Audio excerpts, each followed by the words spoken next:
Good morning, DJ and PK. It's 97.5 The Zone. Welcome in on a Tuesday morning.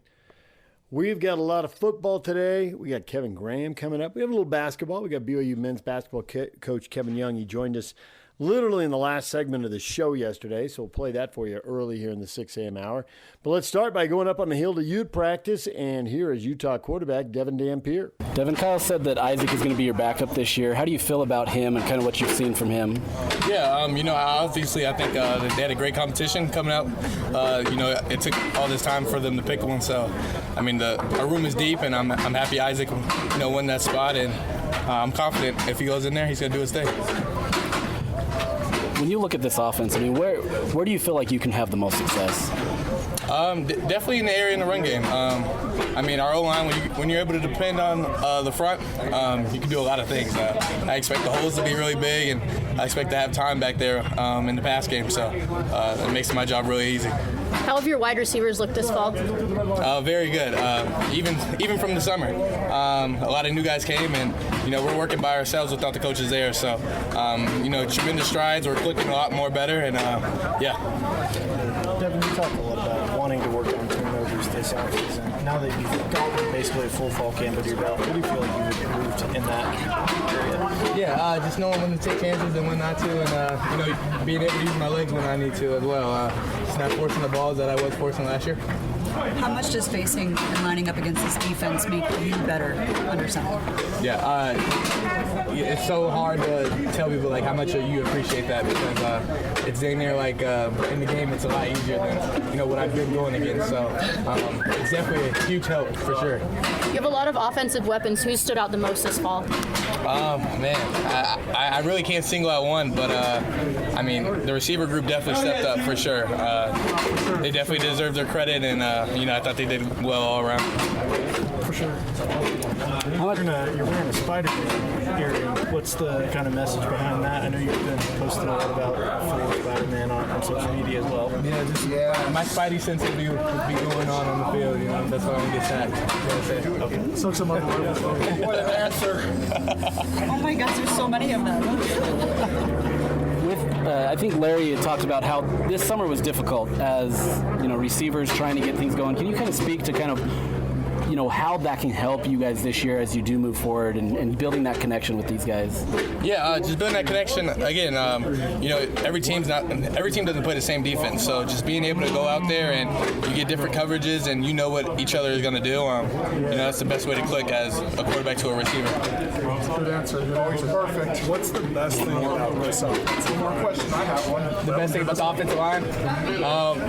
There's been a couple practices where I've probably had about 8 seconds in the pocket. So, to have that much time to throw the ball, we're going to have a lot of completions this year. Great answer. There's Utah quarterback Devon Dampier. Now here's the head coach, Kyle Whittingham. Kyle, you had your second scrimmage. How's everything going? How's the depth chart shaping up? It's shaped up. We probably won't release one, though. With the new, what do you call it, a health rule, or the rule that the Big 12 put out, that's really all we'll release each week is who's available and who's not. But I can tell you that Isaac Olsen is number 2 right now, and Bird Ficklin will have a role as a number 3 at a portion of the offense that will have available to him. But I think we're pretty well set in his position, and who the travelers are, who the scout team guys are. 12 days out, it's time to really focus and hone in on UCLA. What are your thoughts on the Big 12, mandating injury reports? I know you like keeping injuries close to your vest for the past few years. What are your thoughts on it? Yeah, we'll adhere to it. It's not a problem at all. Kind of wish the Power 4 was all on the same page. Each conference didn't have their own spin, but I don't know why we can't get together and have one uniform injury report, or whatever you want to call it. But sure, we'll adhere to the rule. And, the way I understand it, it doesn't count. Rule's not in place for non-conference games, so you're facing a conference opponent. And so we'll fill the paper out or whatever the procedure is and go from there. Kyle, we haven't heard anything about the specialists this fall. How have they been performing so far? They had a good day today. It's been a little bit erratic, some positive days, some not so good days. But Dylan Curtis, our place kicker, was 100% today, and he's got a strong leg. He is, without question, got the strongest leg that we've ever had. Matt Gay might take exception to that, Andy Phillips, but this guy hit a 65-yarder in practice with no problem. And so, but he's a freshman. He's never kicked under the bright light. So my guess is he'll handle it pretty well, but he has not kicked in a college football game. So we don't want to get ahead of ourselves, but as far as leg strength, it is there. Orion, our punter, has had a little bit of a sore leg during the course of camp, so he was shut down for a little bit of time. Now he's back, and looks like he's going to be able to do a good job for us. Kyle, how does K.O. Johnson look? How's he look? Yeah. That's great. He's the captain of the secondary back there, him and Smith Snowden. He's everything you want in free safety. He's a good tackler. He's got range. He's got instincts. He takes good angles to the ball. He's got good ball skills. He was a receiver when he came here, so he's certainly very capable as a ball catcher.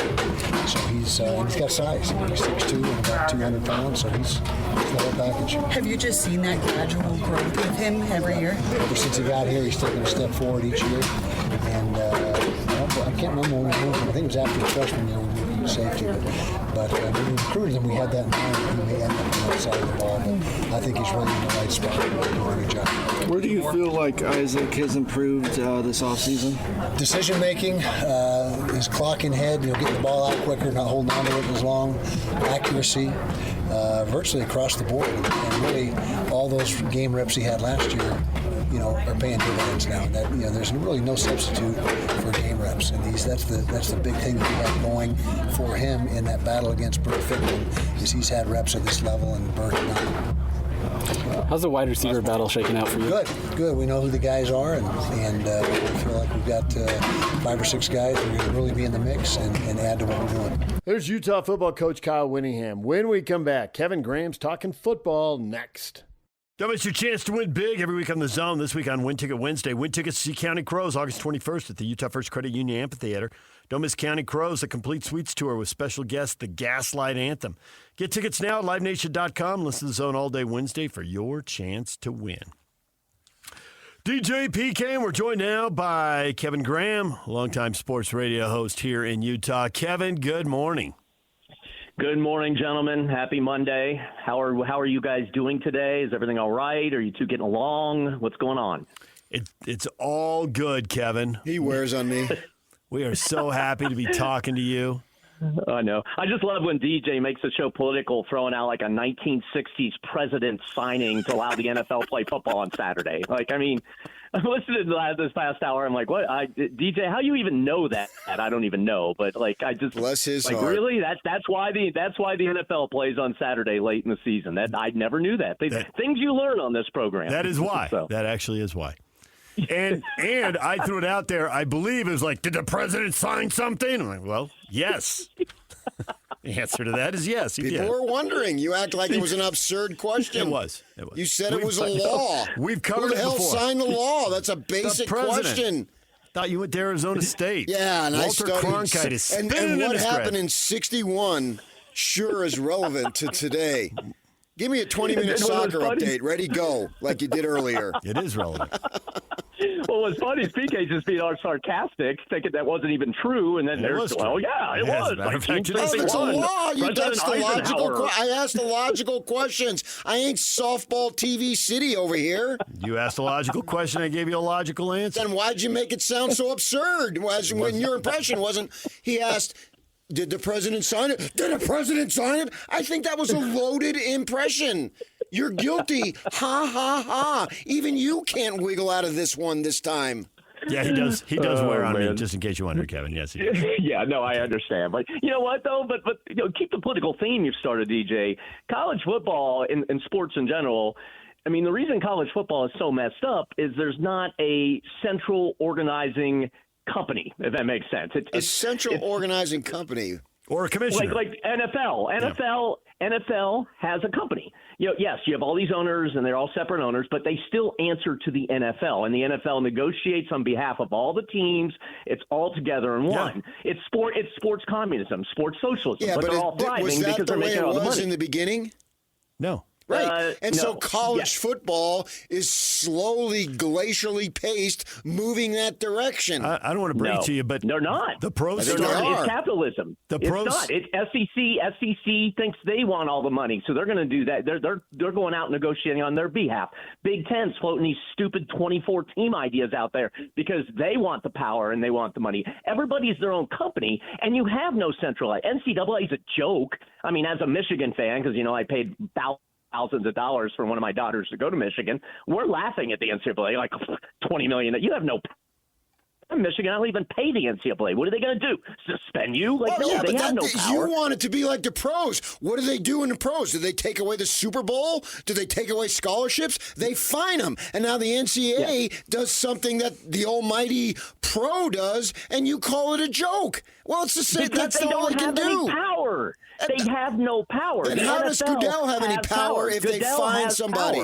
The NCAA did exactly what Goodell would do in the situation of breaking the law or the NFL laws. You fine somebody. That's my point. It's going that way. In another 25, 35, 55 years, if man is still alive, this is what it'll end up. And we'll look back and say, yeah, it's exactly like the pros, or it's 95% closer to the pros than it is now. It's just everything is new. We've only been paying these players legally for like 2 years. You got to give it some opportunity to get to that point because it's going to that point. Just have some vision, my friend.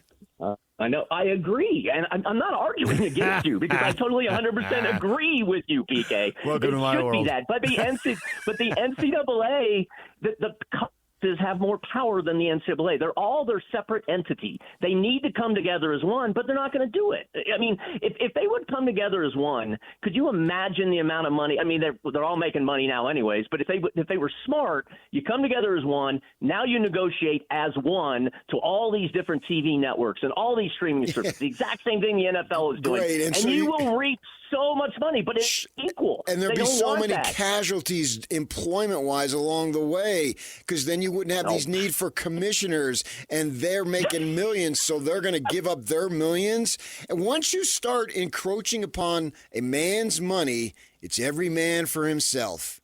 I agree. And that's what it is right now in college football. It's every man for themselves. And that's why we get these stupid proposals. This is why, like you were talking to DJ, why do we have week 0 and only 5 teams playing? Like, why don't they just let all the teams play starting now in week 0? Or how about let's call it week 1 and start a week early. And then that way you could start. I mean, it's just dumb. Like, in college sports, go ahead and schedule the games. What are they going to do? They're going to have the National Guard. They're already busy in D.C. They can't go over there and start down the road in Virginia if they want to play games there. What are they going to do? They're going to lock the gates? Have armed guards? You can't play? Go ahead and do it. Play. I mean, they already got police on the field with the coaches in college football for whatever stupid reason. Like, I don't know. I mean, like, the whole thing is corrupt. It's not going to change because everybody's out for themselves, and the NCAA has no power, so it doesn't matter. Like, so I mean, I mean, heck, they're eating their own. In ACC, you had Clemson and Florida State suing their other schools because they're like, we're better than the other schools. We deserve more money than you. So then they have to pay them more money to stay in the ACC. I mean, they're eating their own. Everything you just said, PK, is true, but it's not going to change. Nothing is going to change because there's no power. I think it'll change over time. It's just going to be slow because so many people, no one wants to give up power. Once you've acquired power, you don't want to give it up. Yep. Oh, yeah. And they're not going to do it because you're right. It's CYA, man. Everyone's covering their own rear ends.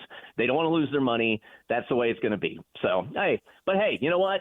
Starting on Saturday, for whatever stupid college football tradition, we're going to have a game in week 0, and we're all going to be happy because football is going to be on the field.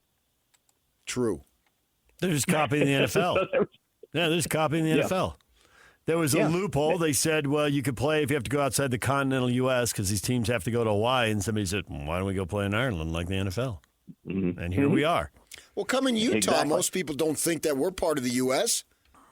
Oh, you just said BYU was going to play baseball in Mexico. You could move a football game to Mexico or Canada. Didn't the U.S. Army were going to like blow up Utah at one point or something come back here in the and play. day? We got two beautiful stadiums.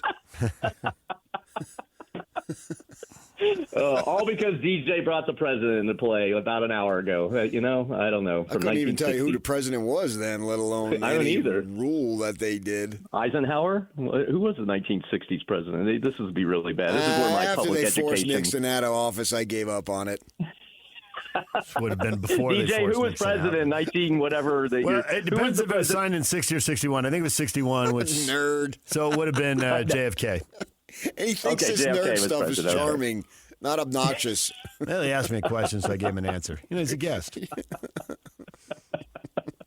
Well, good. Well, this was fun. Great to talk to you guys. All right.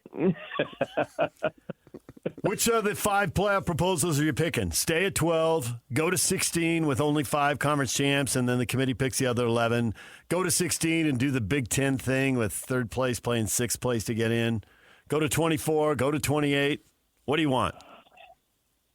16 is fine by me, but I want the little guy to still be involved. I want the other 5. They better get a guaranteed bid in there. But it doesn't. Whatever the Big Ten and SEC want is what's going to happen. They're the ones controlling college football, and they're going to want whatever proposal is going to get more of their teams in. So, 4 and 28 is ridiculous. You can't do that. I mean, again, there is old school that regular season games should mean something. Conference titles should mean a little bit. So, I mean, keep it at 12 or 16. I'm kind of curious to see how it's going to work this year now where they did the seeding and they changed the seeds. So now legitimately you can argue the top 4 teams will get the bye. So I'm curious to see how that plays out this year. And then if it's still kind of messed up, then, I'd consider going to 16 just to let 4 more teams in. I mean, why not? I don't think that's big of a deal. But anything beyond that, man, is stupid. Just for college football, there's no need to do that. Reality is what they probably, we've talked about this before, and Utah and BYU fans won't like to hear this being in the Big 12, but really they should just go in tiers. They just should do it like high school football, man. Let the SEC and Big 10 battle out for their national championship.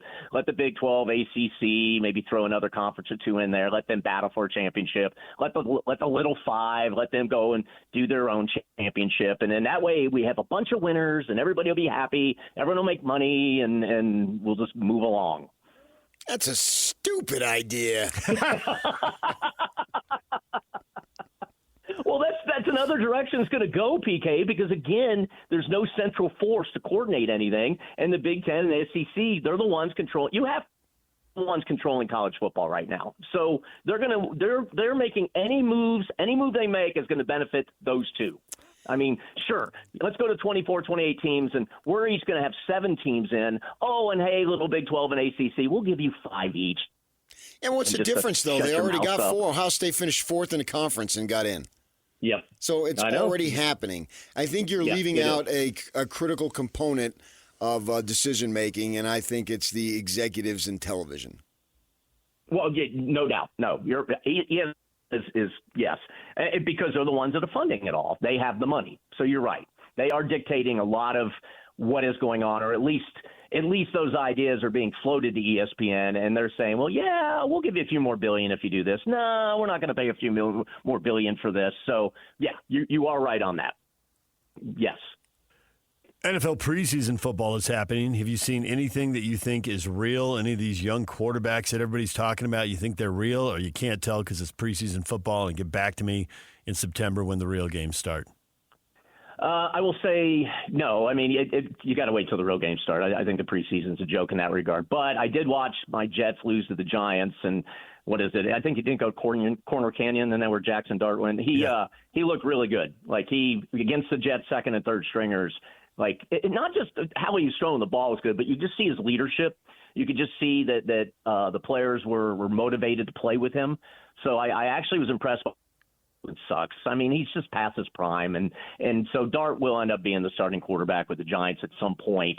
They're going to start Russell Wilson because the coach is on the hot seat, and he's got to do everything he can to try to save his job. But when it's all over, Dart will be playing. I mean, Zach Wilson played well.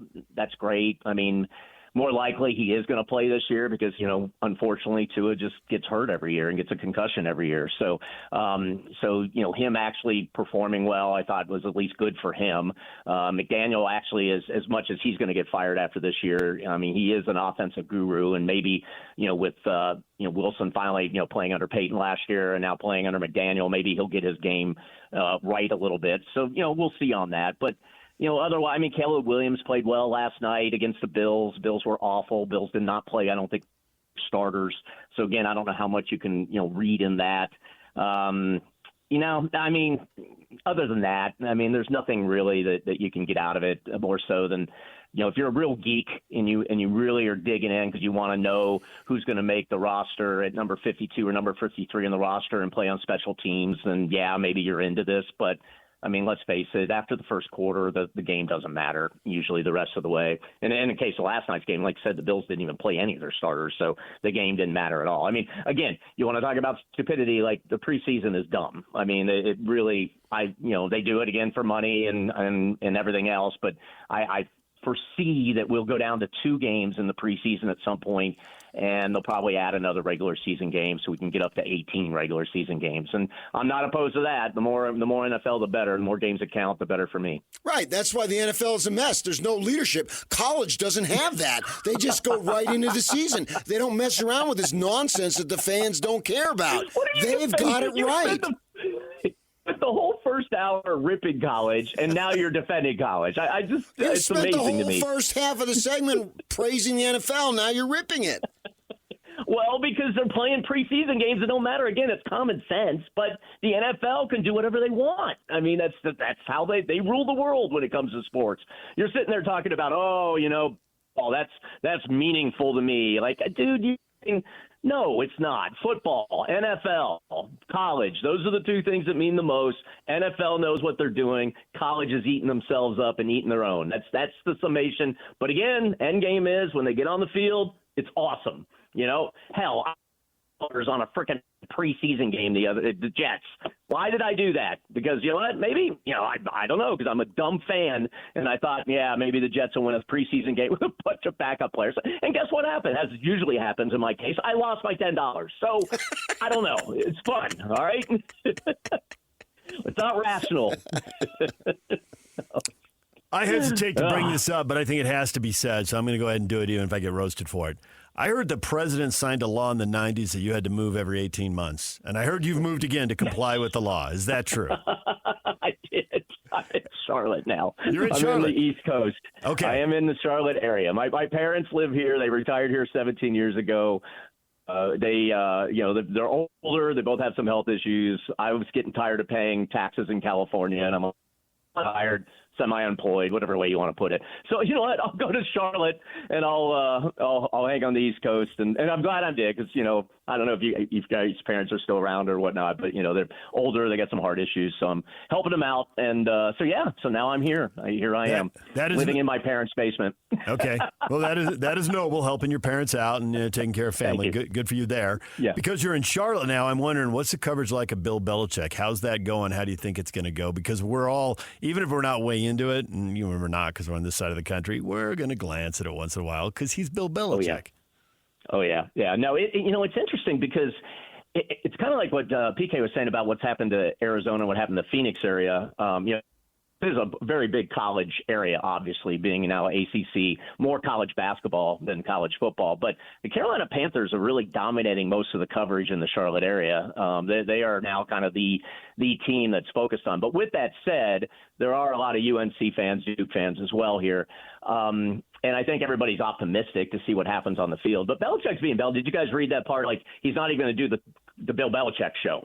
How every college coach has their own college show. He's refusing to do that. Mike Lombardi, who's a general manager, because now college teams have general managers, he's going to do it. Belichick's going to show up on his first show. So obviously most of the coverage has been about his 24-year-old girlfriend and all the things she's been doing. But I think once the games start and see what he's actually putting out on the field, I think then that'll be interesting to see how people react here. But, I mean, they sold out the stadium. I thought about it. I'm like, man, I should go up to Chapel Hill. I'd love to go see a game up there. And, I mean, you can't get a ticket. I mean, so and market and pay a lot of money. So we'll see if that continues if they win. But I don't know. I think there's a lot of people that the one thing I have noticed, I think a lot of people think he's not there for the long term. You know, whether it doesn't work and they fire him quickly because I think they have a friendly buyout, or if he's just using this to try to get an NFL job again. So, but I think we got to wait for they hit the field and see what he's putting out there. You know, he's a great coach, we know that, but I don't know, man. I'm a little skeptical of how he's going to translate to college football, but you know, we'll have to wait and see. Yeah, I mean, Pete Carroll struck gold there with the NFL to college. So, but I mean, he's much younger. I don't know. Yeah, and look at his personality, PK. I mean, he was a raw type. You know, I mean, fit college. You know, to be able to motivate kids. I mean, sure. Belichick's not that, obviously. So yeah, but I don't think he can be in there for the long term just by nature of his age. How old is he? I mean, he's 72, 73. 73, yeah. Yeah, no, I don't know. Yeah. I mean, but he's 73 and he's got a 24-year-old girlfriend. So, yeah, I don't know. I don't know what that says. Now, do you find that admirable or do you find that disgusting?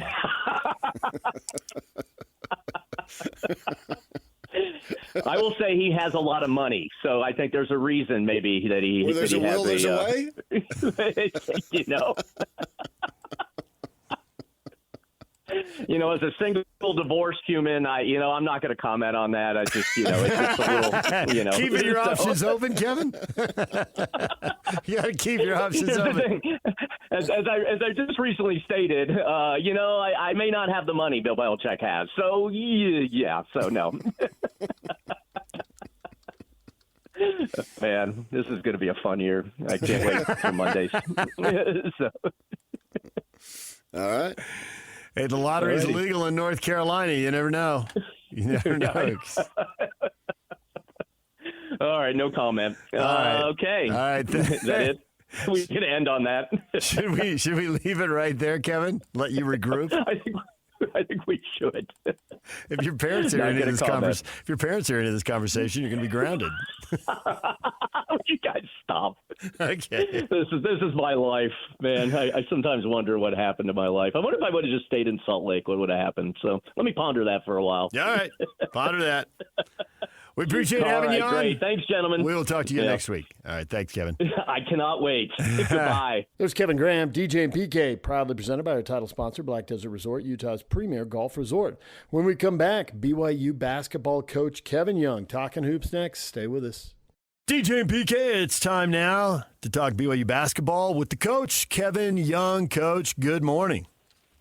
Hey, guys. How you doing? Good. Thanks for coming on. You bet, man. Glad to be on. It's been a year now. We've all taken new jobs, and there's always new stuff to learn when you take a new job. What is one thing that you are much better prepared to do now and much better at than you were a year ago?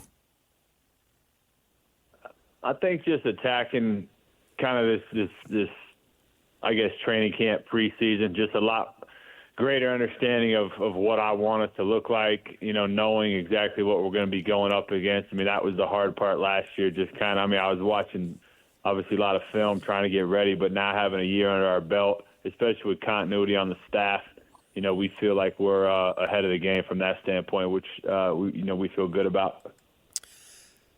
I got up here in 1993, and I was hired by the Salt Lake Tribune to be college basketball writer, right? And so I had to get up to snuff. You asked me the other day if I covered Alex Jensen, and yeah, I did. I was the beat writer for his entire time.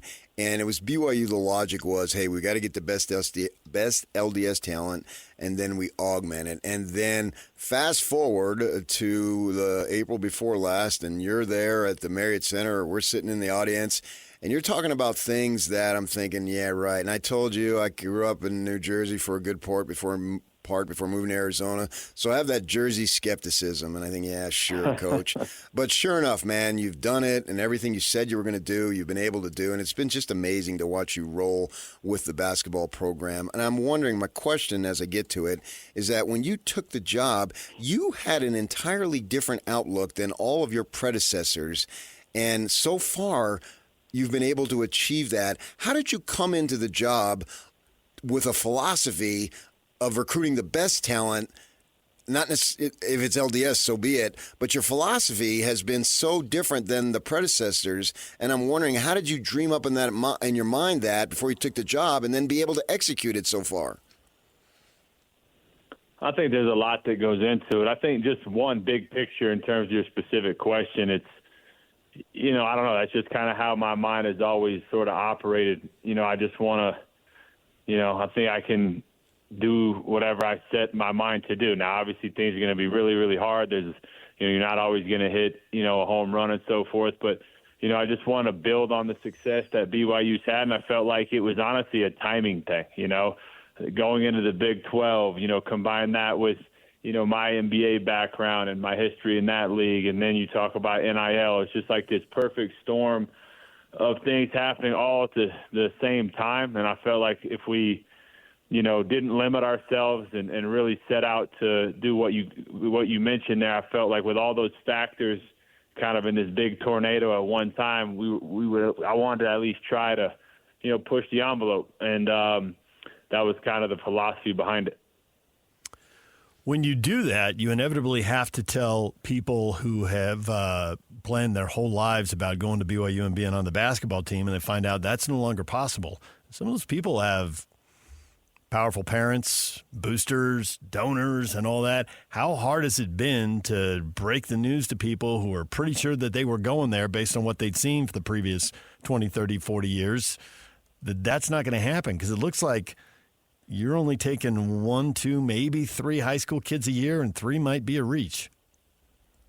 Yeah. I think it's what I've learned in this job pretty quickly. I think every year is very unique, and so I don't think it's a scenario where, here's what we're doing every single year. I think it varies. You look at this point, I'm going on our 3rd recruiting class. We feel like we've got the best player out of the state of Utah 3 years in a row, and so. We're very active in recruiting the state. We're very active in recruiting LDS talent.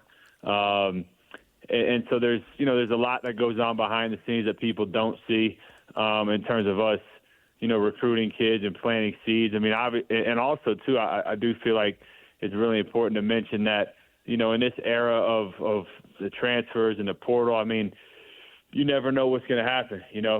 Kids may go somewhere, whether it be a different level or different, geographical region, and maybe, they want to come back to the state, or maybe, they go in the portal and it makes sense for us at a later time. And so, there's so many things that we're doing as it relates to down the road and planting seeds and building relationships and just trying to put ourselves in a position that this is a place that, all kids want to come play at, and obviously having the mission of the church behind what we're doing, that's a big part of who we look at as well. And so we try to, strike the balance. You use the previous coach's philosophy to get the best LDS kids and kind of augment it. I don't think we're that far off from that. Now, obviously, we've been able to kind of, quote unquote, augment it with, higher end talent than that has been here before. But I actually don't think the general philosophy is all that different. And obviously we've tapped into the international market as well. And so, there's a lot that goes into it, man. Recruiting it's a tough job in and of itself, as you guys know very well. It seemed that the impediment to big-time basketball success was the mission program. Kids go away. It's a highly skilled sport. It's hard to get back. And plus the chemistry involved with the players. One guy leaves this year, one guy goes, especially when it was 19 and they had the option to attend. I realize they still have that option now, but most of them would go and then come back. Now they can go right out of high school and have the 4 or 5 years straight. So maybe that settled it out. But then also, too, we thought that the honor code was somewhat restrictive. But yet for you, it hasn't been, which has just been amazing to me. What is your explanation for that? Well, first on the mission, I think it's really, a couple of things to that. Number one, this year-to-year thing is now the new norm, right? So guys coming in and out, coming back from mission and so forth, that's now normal, right? So you kind of just have to deal with it. But also, I love the mission component because, like as an example, Chamberlain Burgess, who's the guy we have, he just left on his mission not too long ago. And so in a lot of ways, you're building your pipeline. You're building your coffers, and guys come back and they're bigger, stronger. Now you can intermix them into your program. So I love that component. And then the honor code, it is what it is. We're a place that allows guys to come in here and not have a lot of distractions. We've leaned into that quite a bit. LDS or not, I think all the parents love it. I'm a father of 3 going on 4 kids. I would, that's an environment I would love my kids to go to college in, right? I know that's not for everybody, and that's fine. And we do a good job, I think, of streamlining our intel and figure out who that jives with and who it doesn't. Because I think at the end of the day, there's just a lot of value-based people in this world, whether they're in the church or not. And I think if you can find the right kids and families that want to lean into that and allow their young man to come to our school and lock in on the task at hand in an environment that's really conducive to that, that's really been how I don't want to even say message it. That's just our philosophy behind it, and there's no fluff to it. And so I think that straightforward approach has been received well. I know you inherited a big part of your first non-conference schedule. This one, you had a big hand in here, and I'm not complaining. I just want to make that clear up front. More big games, good, but Villanova, UConn, Wisconsin, Miami, Clemson, either Dayton or Georgetown. OKC Thunder. Do you have any friends in the coaching world who call you or text you and are like, hey, I'm looking at your schedule. What are you doing? No, I think we studied it, in terms of what teams from our league did last year in their non-conference schedule. And, you can't run. You can't run if you want to be one of the best teams in the country. Obviously, that's an aspiration we have. And, some of that stuff came to our plate, and some of it was stuff that we went ahead and were seeking out. And so it came together in that way. We're really excited about it. It is going to be a challenge. But when you start looking at the seed lines and people's non-conference schedule versus their conference and really how many quad 1s and 2s, you talk about stuff I've learned. That whole thing coming in, honestly, I didn't understand any of it at all. And so now I have a little bit better feel for it. So, we just hope that it gets us really 2 things done. 1, it helps us prepare us better for Big 12 play. And then 2, we're hoping that when it comes time for the seed lines to get announced, that because that schedule is pretty tough, that we'll be in a position to benefit from it. We understand last year, everything was new, and it was a little bit of a slow start. If I remember correctly, I think it was like 2-4 in league. And I talked to you the other day talking about it sort of blew me away that you had to go back and look at Dallin Hall's baskets. And nobody was there last year. A couple of maybe some auxiliary people, but the gist of the coaching staff, and you need your familiarity. And then you make some changes. You bring in, you get Mag, you play him more, and things come together, and you really take off, right? And it was a great ending to a pretty spectacular final 2 months. This season, with the nature of that schedule, you want to be prepared for the conference schedule, but you also want to show well in that brutal non-conference schedule.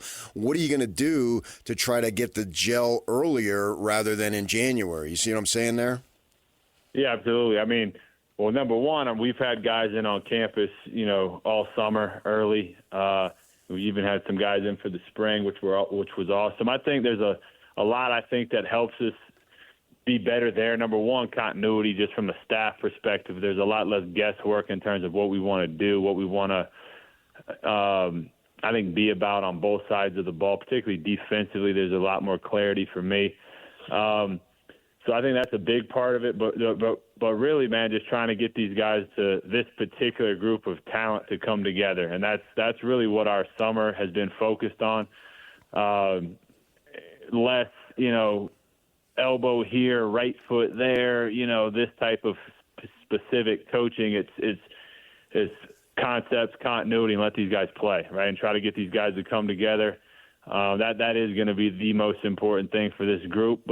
And a large part of that goes into, why we put this particular group together. We felt like in the intel work that we did on all these guys that, it's guys that are good people that we felt like we could really have them all come together. That's a big part of it, especially when you're going this year to year. You bring in one bad apple and the whole cart goes to rot. And so we tried to make sure we avoided that. But we'll see. That topic is the one that I probably spend the most time thinking about, is how we can get this group to play together. Kevin Young, BYU men's basketball coach, joining us. I'm curious kind of the evolution of the game. There was a time that Jerry Sloan was running the pick and roll with Stockton Malone. Everybody's like, he's so old school. Now it's pick and roll everywhere you look. There's so few plays called. Do you believe in plays to get certain players the ball in certain spots where they're really good at key times in the game? Or do you like that free-flowing and they will figure it out and let's run a lot of pick and rolls and, there's variations on a pick and roll, which two players and where on the floor? How do you sort all that out when you're looking for a big bucket in a big game in a big moment? Yeah, so there's so much that goes into the offensive philosophy for me. Funny enough, I don't know if a lot of people, especially here in Utah, know this or not, but my first real foray into pro basketball was a fly on the wall for the Jazz training camp up in Boise when I was a lowly kind of assistant with the G League operation. So truly, like 3 years in a row, I'd go up to Boise where they'd have practice at Boise State, and I'd just be in all the meetings and listen to Coach Sloan and Coach Johnson just break everything down and watch them teach it. And the irony in Coach Sloan is he was actually ahead of his time in terms of like this flow offense. Now, granted, they were doing it out of the 1-4 high. It was a lot more compact than what we see now, but it was very much read and react, and that actually really impacted me as a young coach. And so I kind of took that philosophy and ran with it when I was a G League coach, and then kind of made my own philosophy based around this idea of flowing into stuff. And so shout out to Coach Sloan and his staff who really taught me that many years ago. Now, as it relates to getting guys the ball in specific spots, that like when I was in Philadelphia with Brett Brown, who was a Coach Pop's like right-hand man for many years, that's where I really kind of got my philosophy on how I see the game offensively. So there's a time and place for everything. So we play our flow offense, we play our concepts where when the game is slow and static, whether that's after timeout, whether that's after a free throw, whether that's a dead ball and we're just walking the ball up, that's when we try to get a little bit more specific on, okay, we want he come into his right hand, or we want to get last year Foose on this block or that block, or we want Jaeger and this kind of pick and roll, so forth. So I think there's a time and place for all of it, and luckily for me, that was what I spent the majority of my NBA career helping all of our teams with, and brought a lot of that philosophy with us here. And now it's fun to do it with, different players this year, a little bit more dynamic guys in terms of Rob and AJ, and now we mix Richie in there with some. So we'll have a lot of combinations we can go to. That's the stuff I could nerd out and keep this call going for hours, but I'll spare you guys that.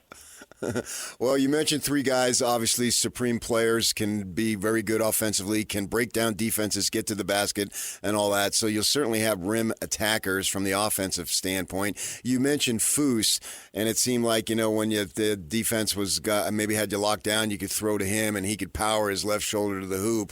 What do you have as far as that replacing him this year for that type of offense? Well, last year, by virtue of the team we had, we felt like we really had to manufacture a lot of our buckets. We didn't have a guy that could really just go get one, and now we've got a couple guys. In fact, the other day in practice, we were doing something, broken play. AJ just grabbed the ball, went and scored. Mm-hmm. And one of my assistants came over to me and was like, man, it's going to be nice to be able to have a guy that can do that this year. Sure. So I think him and Rob, I think the ability to just kind of go off script and just make something happen. We don't feel like we're going to have to kind of joystick every action when the game is slow like that and static. And so, that'll be a luxury. But obviously we'll have to find, our go-to stuff. Richie was the staple when the game got tight. We have some other guys. I think we'll probably post our guards a little bit more. AJ's pretty good down there. Actually, Kennard Davis is really good down there as well. And so that'll be the fun part for us in this next when we get these guys back on campus as we start kind of dipping into that type of stuff. Mainly we focused a lot on our just concepts offensively and some of the defensive stuff, and we'll dip into more of that specificity when they get back. Richie Saunders was taking about 11 shots a game, and he was going to the free throw line pretty often as well. And, he was the guy in a lot of regards. And now you got AJ there, so there's more off the ball. Human nature could say, I don't like that. And I think plenty of basketball players over time at the high school, college, and pro level have said that. But there's also an argument out there that, hey, learn to play off the ball here because that's what you're going to have to do in the NBA, and you want to get to the NBA. Do you have conversations with him with that? Does he bring it up? Do you bring it up? How does that work? Yeah, we talked a lot about that. I mean, he had some decisions he had to make, obviously, this offseason with relative to his future and want to know what things were going to look like here. I mean, the great thing about Richie Saunders is, the way he plays the game and has had success playing is exactly how he's going to have success in the NBA. And so last year, I mean, I would quote-unquote call his play sometimes, but, particularly in the games and stuff. But for the most part, everything he just got out of the flow of our offense. And so he's an unbelievable closeout player, one of the most efficient closeout players in the country in terms of catch and shoot, catch and drive. And so that's not going to change. I see him having, the great thing about him is just how efficient he is. I mean, he's one of the most efficient guards in the entire country when you look at his effective field goal percentage, his three-point percentage combined with, his ability to finish at the rim and get to the free throw line. So, he's not gonna take a hit. I think if anything, he's gonna be better because now, I mean, who's their best defender gonna guard? Rob, AJ, or Richie? All right. Well, who's the second best defender gonna, right? And so he's gonna be able to, I think, be a beneficiary of that. And we've actually had a lot of discussion about that, and I think he's excited about what's to come. As I've watched them play, together a lot this summer, that became pretty obvious. Just AJ's very unselfish, and he draws a ton of attention. Rob Wright is really hard to keep out of the paint, really good decision maker. So it'll be fun to have those guys come together, and I think that they all know that they need each other. That's the best part. Barring something crazy, I think we all know AJ will be on your team for one season, then he goes away and does his thing for years to come in the NBA. The thing that I think is so impressive is that he seems to be, at this point, he wants to experience all that a college freshman can experience. And I'm not just talking about basketball. You see him with the student section. You see him all around. He's representing BYU every which way, every place he goes, literally, and you saw it overseas probably. I just think that's incredible, and to me it's a surprise. I'm guessing to you that it probably wasn't. Yeah, no, I mean, it's amazing, honestly. It really is. It's, I had someone text me the other day from Times Square, his, some interview, whatever was up, and his picture was up in Times Square. I mean, just obviously BYU's a worldwide brand in and of itself, but now you tack on, what's most likely going to be a generational type talent to kind of wave the BYU banner on the heels of what Yegor has done and will do in the NBA. Just a really cool time, I think, for BYU on a basketball standpoint to get the brand out there even more and have really awesome young men represent it. And I do think it's really cool that AJ's embraced everything that you just said. I mean, the student section, every time he's on an interview, he's wearing the gear proud. And so it really is just fun, honestly. It's fun and it's exciting. Well, Coach, we appreciate a few minutes this morning. Thanks for joining us, and good luck going forward. We'll talk to you again. All right, guys. Thank you. There's Kevin Young. When we come back, what is trending? The headlines are on the way. It's time to get your morning started with the news you need to know. News update. This is what's trending with DJ and PK. Hashtag NFL. Willing to give up in a trade a second or maybe even a first-round pick to make your team better this year? Sure. Yep. Just doing what's best for the team. If there's a player out there that we feel like can help us, then, and it costs that, then we would consider doing that. Who's ready to wheel and deal? Let's make a deal. Patriots Executive Vice President Elliot Wolf willing to make a trade and make the team better. Shouldn't that always be the answer? Why would you not be willing to make a trade that makes the team better? Well, because I think they're talking about specifically a high first, and then you don't want to just have a team that's good for one season. You want to have a team, as I related to college, you want to have a program, not a good season. You want to have a program that is consistent, 8, 9 out of 10 seasons. I think that was the point of that question. Would you be willing to go that high? If it's lower, of course. So, because he has to have stewardship over the franchise for years to come, not just whatever given season you're in. Cleveland Browns named Joe Flacco as their starting quarterback. The 40-year-old beats out Kenny Pickett, Dylan Gabriel, Shadur Sanders, and Tyler Huntley in the QB Derby. So now, which two of those four will make the roster? Who will end up on the practice squad? What will they do? I don't know. Gabriel and Sanders have looked okay in some preseason action here. Huntley has too. Pickett Now, is that Barry or Shador? That is Shador. Okay. Not sure about that one. Apparently, I'm not the only one. Cincinnati Bengals star pass rusher Trey Hendrickson entrenched in his assertion that he will not play this season under the terms of his current contract. He's been holding in and told ESPN yesterday that the team and his team are close agreement on salary and years on a potential new deal, but it's not done yet. And Justin Jefferson, who's been out 25 days with a hamstring strain, suffered on the second day of training camp, returned to practice yesterday. Take it easy because he's good. You don't want that thing flaring up. Right? You think he's, he's certainly a top 10 wide receiver. Would you put him top 5 or even 1 or 2? He's awesome. Make cases for that, sure. DJ and PK. Hashtag college football. It's shaped up. We probably won't release one, though, with the new, health rule, or the rule that the Big 12 put out. That's really all we'll release each week is who's available, who's not. But I can tell you that Isaac Wilson is number 2 right now, and Bird Fickle will have a role as a number 3 at a portion of the offense that will have available to him. But I think we're pretty well set. Kyle Whittingham. No need to really release a depth chart, PK. Be reporting injuries now, per Big 12 conference rules for Big 12 games. So you only have to report who's not available, right? Not who is available, because obviously that would be a much stronger, longer, I should say, list. Yeah, you have to list probable, questionable, doubtful, or out. Yeah. I would throw in there not a chance. Really overrated. A snowball's chance in Hades. Not good enough. Absolutely freaking not. The pizza He's guys. got an AFN designation. The pizza guys really missed the mark on that star ranking. You can have fun with it. Good. I like that Isaac Wilson is the backup. The kid went through a lot last year, and want to see him progress and get another shot when things are a little more comfortable for him. And let's not have him be written off because of what happened last year. Because he wasn't prepared as a true freshman. Yeah. Now he's got another year under his belt, although it's a new offense, but at least things are familiar now.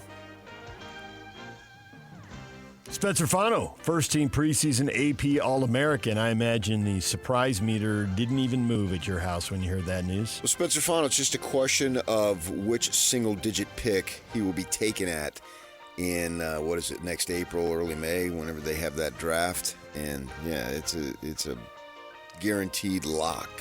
8, 6. What will the number be? You have to see which teams, how it shakes out, sure. what their particular needs are.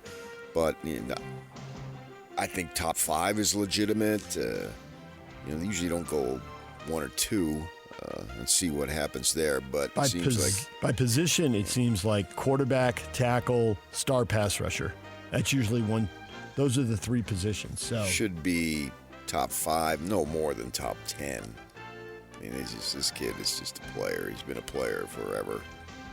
Good personality too. Oh, tons of personality. He's a really fun interview.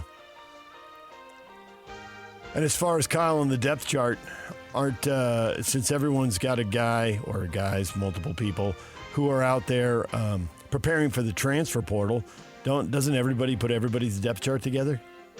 What's the question? The fans and the media won't have the depth chart if Kyle doesn't put it out, but they're analysts at all these other schools. He's not really hiding anything from them. Well, you'll be able to see it the first game. Yeah. And the second game.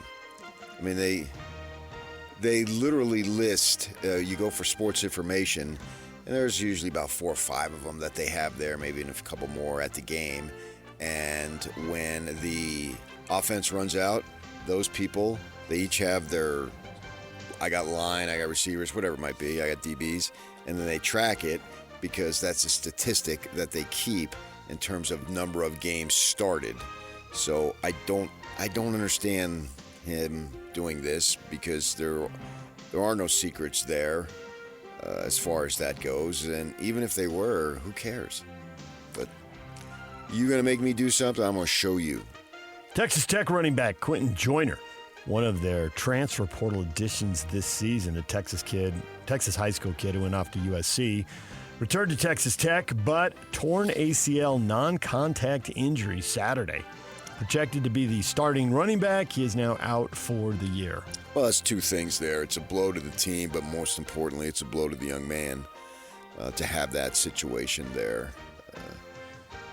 This is part of the game. You're going to have, if you go through a season with no starters, missing significant time, throw salt over your shoulder, rub your lucky nickel, whatever you do, because that is something that you got extremely fortunate on that. And I just hate to see this. These non-contact things, too, we see this all the time in multiple sports. I mean, we saw Mariano Rivera in Old Timers out there in left field a couple weeks back, and he just went in a little bit on a fly ball. Now he's a relief pitcher. I don't know what he's doing in left field, but he barely even moved, and his Achilles go out. A friend of mine whose son's on the Olympic volleyball team goes up for a spike and tears his Achilles. I mean, he's 6'7", extremely athletic, blah, blah, blah, something he's done a million times in playing volleyball.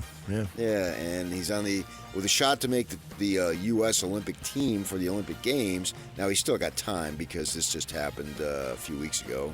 In fact, he's headed off to Germany for his European League team, although obviously he won't be ready for a while. But yeah, these things that happen like this, you don't understand why and how it happens and all that stuff, because there are things that every one of these kids, man or woman, has done a million times.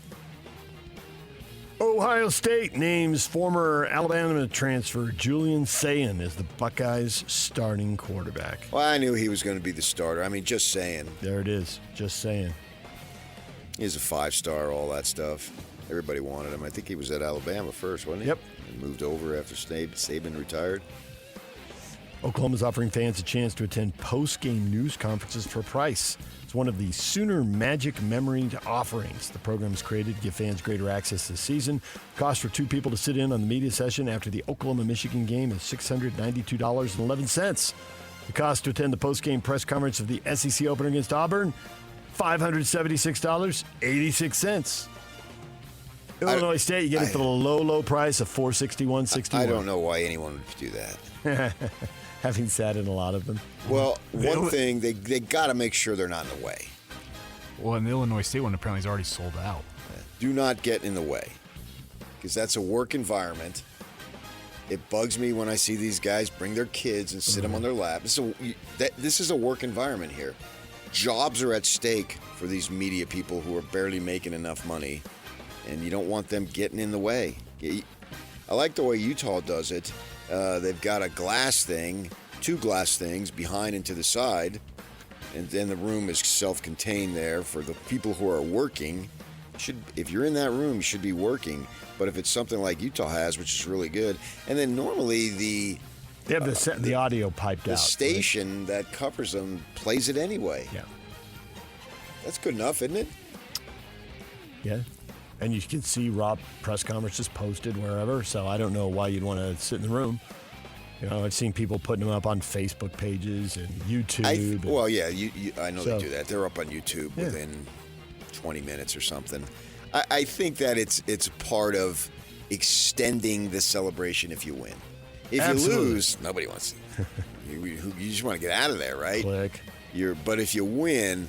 Like, I go back to that USC game a few years back. There was so many people in that Garf South end zone underneath that were just loitering. Nobody wanted to go home because then it's over. In the moment. Yeah, right. In the moment. And they were just hanging out. I took more pictures with fans that day than ever because they were just so excited. Hey, I think I recognize that schlub. And I get that. You want to bask in it. You want to have it last longer. You don't want it to be over. If it can last another 20 minutes or a half hour, sure. I understand that completely. Auburn announced plans to retire Cam Newton's jersey. October 11, Auburn, Georgia. Big rivalry game. Those schools a short drive apart with Auburn sitting right there on the Alabama state line. So Cam will get his jersey retired October 11th. I can't wait to see what he's wearing. Some cool cutting-edge hat that you would never see me in. Well, and his getup normally isn't traditional. Yeah. DJ and PK. Hashtag Major League Baseball. 2-2, fly ball, right field, deep, got a chance! Have a night, Trey Sweeney! Gone! 1-1 the count. Legumina delivers in the pitch, hit high and deep, right center field, and it's a second homer of the night for Bryce Harper off the facing of the second deck. Now the pitch. Wilmer swings and he hits a high drive deep to left field. Way back there. Adios, Pelota. That's the third long ball of the inning for the Giants. 0-1 pitch, bounced up the middle, into center field. Tovar rounds third. He scores! Warming Bernabel, his first walk-off hit as a big leaguer. And the Rockies make it 4 in a row. Rockies have won 4 straight games. They basically played 500 ball now for about a month, maybe a little more than that, after a horrific start that had people wondering if they were going to be worse than the White Sox last year and be the worst team of all time. But they're playing 500 balls, so it looks like that's not happening. They'd lost 10 straight games against the Dodgers, but they walk it off and beat the Dodgers 4-3. The Giants, you heard 3 home runs there in the first inning. They scored 4 times, and they go on to beat the Padres 4-3. What's the rule on fan interference? Usually, the home team is the one where their fan interferes, but if a road fan or someone wearing the opposing team's gear, should the home team get dinged for that? Come on!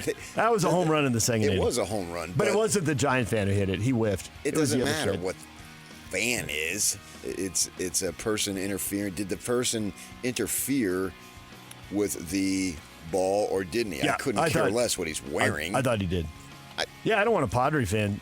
I don't want a Padres losing a home run because a Giant fan leans over the fence. Yeah, that's your fandom. Yeah, it has nothing to do with the rule. I'm more it interested is. with the rule. And it's a questionable judgment call. And I thought they got it right though in this case because I thought they got it wrong. Oh, really? I thought it was a home run. Oh, I thought that there were the 2 guys, and the one I don't think had an impact, but the other one I thought he obscured the guy's vision. It hit his glove. Yeah, but he had his vision obscured. I didn't think so, and neither did Schlitz. No, he didn't. He manager. came out and got run right away. Yeah. Bryce Harper says fan interference? Ha! Why don't I just hit it 440 feet? Then there's no fan interference. 880 feet plus of home runs as Bryce Harper hits 2 long ones. And the Phillies beat the Mariners 12-7. He did. Tigers homer 4 times, shut out the Astros 10-zip. Brewers 7-zip over the Cubs, starting another streak. Win streak ended at 14. They lose 1. They're right back at it with another W. They are. I watched some of that game yesterday. Bees and the Reno Aces tonight. First pitch, 7 o'clock. Coverage on the Zone begins at 6:50 with Tony Parks on the call. He is. A program from the first National Baseball Hall of Fame induction ceremony in 1939, signed by all 11 living inductees at the time, has sold at auction for just over $315,000. Most ever paid for a program, beating the old record of $241,000 for a 1903 World Series program. It was auctioned off back in 2011. All right, now you got it. Now what do you do with it? Display it. Frame it. Hang it on the wall. Keep it away from the sun. Don't let it fade it. Yeah, but you'll be dead. Who cares? DJ and PK. Hashtag golf.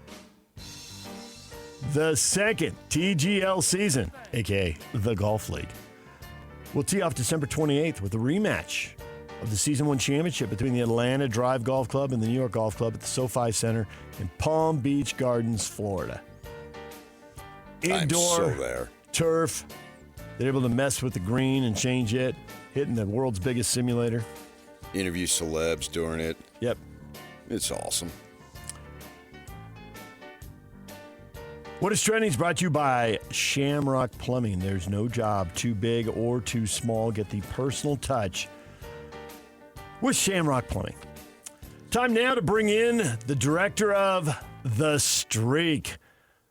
Kellen Ikegami joins us now. Kellen, good morning. Good morning to you. For baseball fans of a certain age, this was a magical time in Utah. What made you decide to do The Streak? When I first moved to Utah and heard about this, as a huge baseball fan, I was like, man, this is such an amazing story. I don't know why more people don't know about it, and I wonder if I could do anything about it. And so that's kind of how it all started. Trappers were an independent team, bottom of the minor leagues, undrafted players, $500 a month. Somehow they win 29 games in a row, beating the all-time pro baseball record of 27. How much video exists from that era? How easy was it to get the moving pictures? It was pretty tough because, like you said, it was the bottom of the minor leagues. So the first basically 20 games, there really wasn't much coverage because nobody's paying attention to them. Not only is it the bottom of the minor leagues, they're an independent league playing against affiliated teams, which means they had no draft picks. They had no major league affiliations. They were playing with nobodies. And so, but right around the time they broke the Pioneer League record, people started paying attention, and the closer they got to 29 games, well, they broke the record with 28. So the closer they got to 28, the more people started paying attention, and those are the games where there was a lot of footage. No draft picks, no affiliation. Did they at least have uniforms? Funny enough, though, they had uniforms, but they're called the Trappers because when the team started, the original owner of the team was like, I have this other team in Edmonton, Canada called the Trappers. Let's just grab their jerseys and bring it to Salt Lake because we don't have any money for any branding. So that's why they're called the Trappers. But they did at least have jerseys. I assume that the players, the coaches, the manager, everyone wanted to talk about this, didn't they? Yeah, as soon as I reached out, well, it was actually kind of mixed. There's a group of players that were like, this is the greatest summer of our lives. We want to talk about it. Let's immortalize it. And then there's a group of guys that were a little more protective of the story because it's so special to them and so meaningful to them that they wanted to make sure it was made the right way. Interesting. So where do people get to see the movie? The movie comes out this Friday in downtown Salt Lake City at the Broadway Center Cinemas, and it will be playing there for 1 week. Excellent. All right. We're going to be talking to Kellen on and off throughout the show this morning. Much more to come on The Streak. The Salt Lake Trappers winning 29 in a row in 1987. Kellen, good luck with the movie. Thanks so much. DJ PK, it's 97.5 The Zone. Ladies and gentlemen, may I present... This is JJ and Alex. Joining us on the program right now, Steve Bartley is our Utah insider for KSLSports.com. I think Wayshawn is going to be the bell cow. If there's going to be a 1,000-yard rusher, I think it's going to be Parker. And then I think Dampier takes a lot of that designed QB run stuff. That's still going to be an element, just not to the same extent that it was at New Mexico. Do you think having to be that productive in the run game hurt him in the pass game, Dampier? Ooh, that's a great Because question, I'm wondering, JJ. the 12-12 touchdown-interception ratio. And if they ask him to not run the ball as much and he's got to throw it more, he better be more efficient than 12 Did that lend to him being less efficient as a passer? You know what's interesting? When you look at Devon Dampier's production, when he had a clean pocket, really encouraging numbers. I think he was 63% completion percentage, 9 touchdowns, 5 interceptions. You'll take that sort of production as a passer. Catch JJ and Alex afternoons from 3 to 6. Presented by G2G Bars on 97.5, the KSL Sports Zone. Don't miss your chance to win big every week on The Zone. This week on Win Ticket Wednesday, win tickets to see Counting Crows August 21st at the Utah First Credit Union Amphitheater. Don't miss Counting Crows, the complete suites tour with special guest, the Gaslight Anthem. Get your tickets now at livenation.com. Listen to The Zone all day Wednesday for your chance to win. DJ PK, and we're joined now by Hans Olsen. You hear him at noon with Scotty G here on The Zone. You hear him on the BYU broadcast with Greg Wrubell. Hans, good morning. Good morning, DJ. Good morning, PK. Happy to be with you guys. We are so close to the start of the college football season. You're going to get injury reports this year. You're going to know, Hans, but You're not getting a 2 deep from Kyle Whittingham. How will you go on? I don't know if I can go on. I'll be honest. It's not terrible for us, but if you're putting together your spotting boards and trying to get ready for a game, it's probably a big pain in the butt, because one of the nicer things is to be able to just pull up the depth chart, take a look at it, fill in your spotting boards, and rock and roll and not have to worry about it. But you knew something was going to come out of this. All right, you make me do my injury reports. All right, well, we'll take something else away from you. I'll show you. You can never get one up on that guy, I tell you. I've been trying for years. It's impossible. He's always got something up his sleeve. Your senior season was Lavelle Edwards' last year. Is that correct?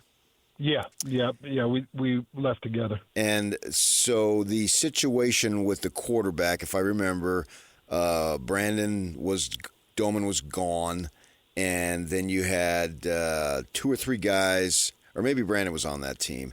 You had 2 or 3 guys that were competing for the job. Yeah, it was Brandon and Ingeman and Charlie Peterson, and none of them had really any experience as a starting quarterback, I remember. And where I'm going with this is obviously with BYU, with whoever takes the snaps for the Cougars will be the first time he's taken a snap for BYU. And in the case of Bachmeier in college, the other two have had a little bit more experience. And your schedule that year was ridiculous, because I was a beat writer for the paper, and I can remember traveling all over the country week after week, and you played half your schedule before September was out. So it was set up for not having a great season, and this year's a little bit different. But you being one of the leaders on that team at that time, what was the feeling like amongst the team that you can draw parallels to this year with whoever, and it looks like it's Bachmeier, is going to be brand new, but there's still games to be won. So how did the other guys try to pick up the slack? That's a great question, and it divided the locker room. And we as leaders kind of had an idea of who we liked. But the whole thing was weird, PK. Brandon Doman was on the team, and they had moved Brandon Doman to a receiving position. And so he was split out, and he was working as a slot, and they were trying to figure out how to incorporate him into the offense because he was a pretty athletic kid. And we knew that Brandon Doman was a great option quarterback, that he was a very mobile quarterback, and that he had a pretty good arm. We knew that Ingeman and Peterson were kind of battling back and forth that final year. And Ingeman had come in my junior year against Virginia and had a great moment, brought us back from a halftime deficit, and he had a couple of big plays. And it was all back and forth, and then as you remember, Ingeman comes in. There were some hard times. Charlie Peterson came in. He got injured, and then eventually it was Brandon Doman's team. So Doman finished that year, and that was Lavelle's last miracle against University of Utah. Just to kind of paint the picture for people what that year was. It was 3 or 4 different quarterbacks. It was a long, hard season dealing with the quarterback exchange because we knew it was Lavelle's last year. We all wanted to put our best foot forward. We knew we had a great defense. Our entire defensive line, we all got time in the NFL. Our linebackers got time in the NFL, Justin Inna and all those guys. They're really good players, and our offense just puttered, and it was really a struggle. So, PK, just to walk me back to those days, it divided the locker room. Some of us wanted one guy. Some of us wanted the other guy. When one guy would perform bad, it would start the chirping at halftime, like, when are we going to make a decision here? When are we going to finally do what we need to do? And it makes players backbite on coaches and second-guess decisions. And so when there's indecision, it really can leave the locker room open for failure, and I don't like that. Do you think, to flash forward to this competition, do you think somebody is playing well enough that everybody can see it? Because that's what fixes that. Everybody can see it. No, because, I get out to the observation periods. I've been out there. And, yeah, Bachmeier hits, and Bachmeier has played well, but McKay Hillstead hits and plays well. And remember, a lot of this team has been with McKay now for a year and a half, 2 springs, a full fall, a full season. So what's going to happen is if you put Bear in against Portland State or you put him in against Stanford and there's a couple of interceptions and there's some sputtering moments, the guys in their head are going to be like, geez, Hillstead was there, man. He was tough through spring. I have a hard time catching him. You know, he gets to the outside. He's really difficult. Oh, man, he would hit that slant so quick. On this fourth down, when they had to have it on that drive, Hillstead would have made it happen. Even though it might not be the case, it just bleeds into your brain as a defensive player because all you want is sustained offensive drives so you can get good rest. So when you take the field, you're piped up, ready, you're rested, and you're ready to explode for 3 plays to get a team off the field. So, you know, those things are real. I mean, that really does happen. And to your question, DJ, I think Bachmeier obviously must have outplayed him because Roderick has to make a decision for his job. He's not making a decision politically. He's making a decision because he's got to keep his job. So he believes that Bachmeier is the right guy. At least that's what the reports seem to feel. And I believe Roderick will make that decision to give the offense the best chance to succeed and this team the best chance to win. But when I watch with my own eyes, I know McKay Hillstead's a game or two. So I think it's closer than probably a lot of people think, but Bachmeier obviously has that lead in certain categories. How much more of an onus, which always is an onus on the offensive line, but maybe even a little bit more because they have got to get the running game going. You always need the running game, but in this circumstance, you know, maybe not in the first game or two, but certainly when they get into league play because every game has the potential to be right down to the end because there's so many good teams and this league seems to be extremely balanced. So you've got to be able to run the ball. It's going to be so important, and TJ Woods and Harvey Unga need to work really closely and make sure that LJ Martin is grooving with this offensive front with Bruce Mitchell and Leusa, Jada, and Gentry and these new offensive linemen kind of on the outside. They got to be grooving, PK. And I've been using the example of Arizona State where Sam Leavitt was a redshirt freshman and he'd had a year before he takes the helm. I think there's some confusion out there on Bear Bachmeier. Bear Bachmeier enrolled at Stanford in spring. Yeah. So he is a true freshman. And I think a lot of people are like, oh, well, he's a transfer from Stanford after a year. No, he's a transfer from Stanford after enrolling through spring. So it's a little bit different between Sam Leavitt and Bear Bachmeier. It's not a ton, but it's a little bit different. But what did Arizona State do to buoy up Sam Leavitt? They had the best running back in college football, and they had one of the best offensive lines in college football, which, by the way, guys, I don't know if you have seen what Arizona State's done in the offseason, but they got their offensive line is a class of 2019, 2 guys from a class of 21, and 2 guys from a class of 22. They're all seniors. One of them's a graduate, and they're all returning starters. And then Arizona State went out and got the Army running back. Well, why is that meaningful? Well, the offensive line coach that Dillingham hired was the Army offensive line coach. So this guy has ties to the Army run game, and that's why Cam Scadaboo had the level of success. Look, Cam is a unique talent, but he ran like an Army back. Well, they went out and got the top Army back to come run behind this offensive line. Why? To support Sam Leavitt.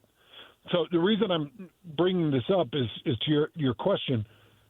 They better be grooving between L.J. Martin and this BYU offensive line. If they don't, Bachmeier will lose games that they should have probably won because it's on him, and he'll make a freshman mistake into a senior safety's arms. It's just that it's a tale as old as time. It'll happen. Unless you've got a Cam Scadaboo and an offensive line that you can get me to a 3rd and 1. And then as a quarterback at 3rd and 1, PK, I'll make the right decision every time. Yeah. But as a quarterback, a young freshman in a stadium full of 65,000 with the game on the line, and I've got 3rd and 9 or 3rd and 10, I'm not going to make the right decision. So it's critical. And L.J. Martin can do it. He's got to stay healthy. It's got to actually happen for him this year. And this offensive line can do it. I really like Waylon Apawao was one of my favorite offensive linemen in terms of gameplay that I've ever covered at BYU. So I know that they can do it. It's just it's time, and it's absolutely critical. If Bachmeier has to go win games, I think that could be problems.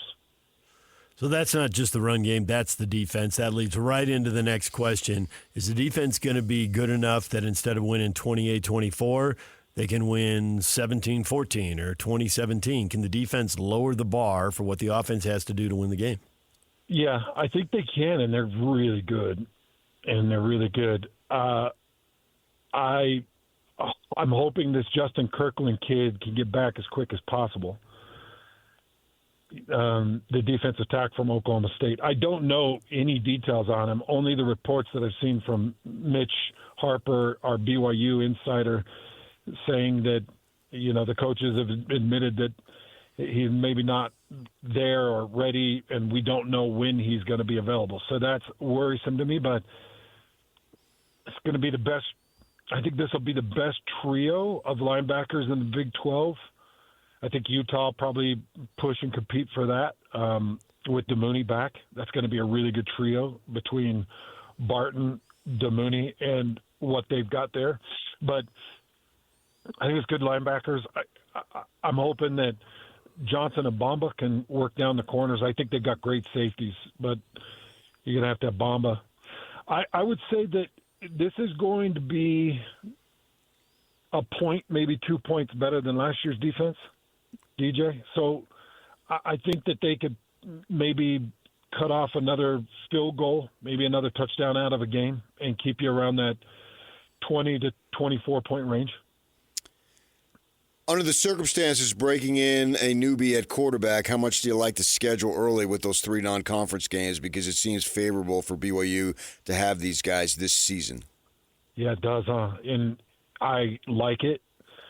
I think that the Stanford game is a perfect opportunity for BYU to get a nice ACC, a Power 4 win. And I'm curious with Stanford. My cousin plays for Stanford.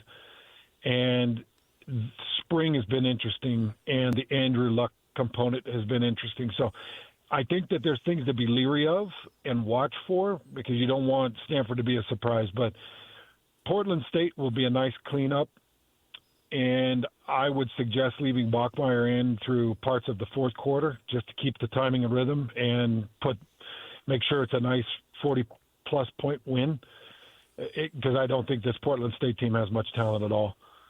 And then Stanford getting a nice win, that should take you from that 26 spot in the AP and put you 21-ish, 22-ish after 2 weeks or so. And then that East Carolina game, PK, that game is actually interesting. I'm sure you guys have both been out to those Carolina stadiums. I know Eastern Carolina they're rabid fans. I know that it's going to be a crazy stadium and a raucous road environment. And I think that as far as what I've looked at, that team's got the most talent of the first 3. So sure. That will be the test with the away stadium, with the talent, with the fans, with the road. That's going to be the one to circle if you're a BYU fan. But I do think you got a nice lineup for these 3 non-conference. Have you got any more info on the rest of the Big 12, or it remains a complete and it'll be a mystery? As far as talent, ability, I just think Arizona State's a real problem, because this running back in this running situation and Sam Leavitt having a year under his belt and feeling confident, I just think Arizona State is going to be a problem. And then I think that this will be the best quarterback play that this conference has seen collectively. It's a lot of good quarterbacks, as you guys know, and have seen a lot of good quarterbacks in this conference. And, I know we look at quarterbacks and we're like, oh, well, will they stay healthy? I was doing the math on this, guys. And you could go back and look at this, and whether it's Sorsby or Retzlaff or anybody else. I think it's the 12 returning starters out of however many available games only missed a collective of 4. That quarterback stayed really healthy in the Big 12 last year. So I'm expecting good quarterback play, healthy quarterback play, and I expect this to be a really good conference. I've got Cincinnati as a potential dark horse. I've got Arizona State probably winning it. I've got, if you would allow me to put Utah as a dark horse, which people don't allow that because, everybody's expecting Utah to be great. But if you allow me to put Utah as a potential dark horse, I would, because I think that Coach Beck is going to impress and surprise a lot of Utah fans. But I think this is going to be as fun a football season collectively as we've had in the state of Utah since I've been covering football on air. Hans, we appreciate it as always. It won't be long now. Yeah, I know. This is the dog days, man. It's like you just drag your feet through the next couple of weeks before we get some real fresh info. But appreciate it, guys. Always love being on, and if you need me, call me. Thanks, Hans. Hans Olsen talking BYU football. Christian Cox will be talking Ute football. The former D lineman will join us at 8:30. DJ and PK, it's 97.5 The Zone. You've been listening to The Zone for decades. Yes!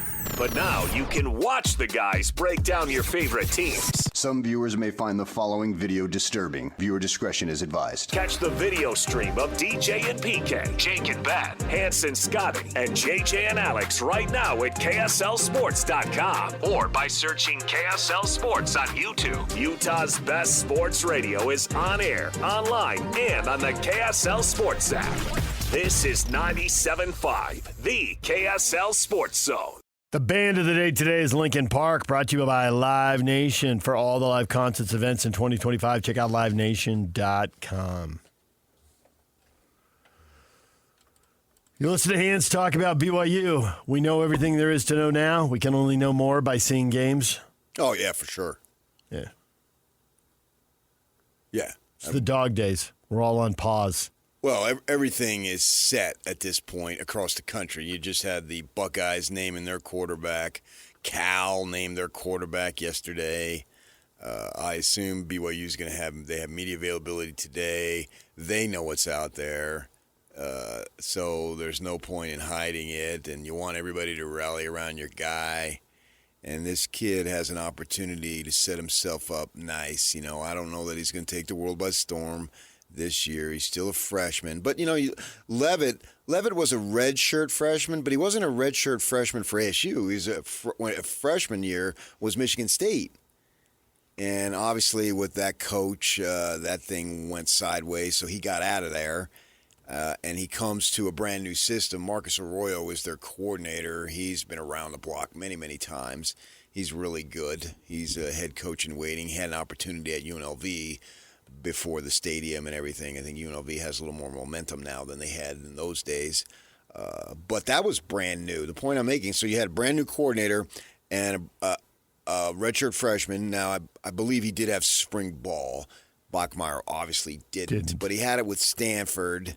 At least he had some spring ball at the collegiate level beyond high school, beyond 7-on-7.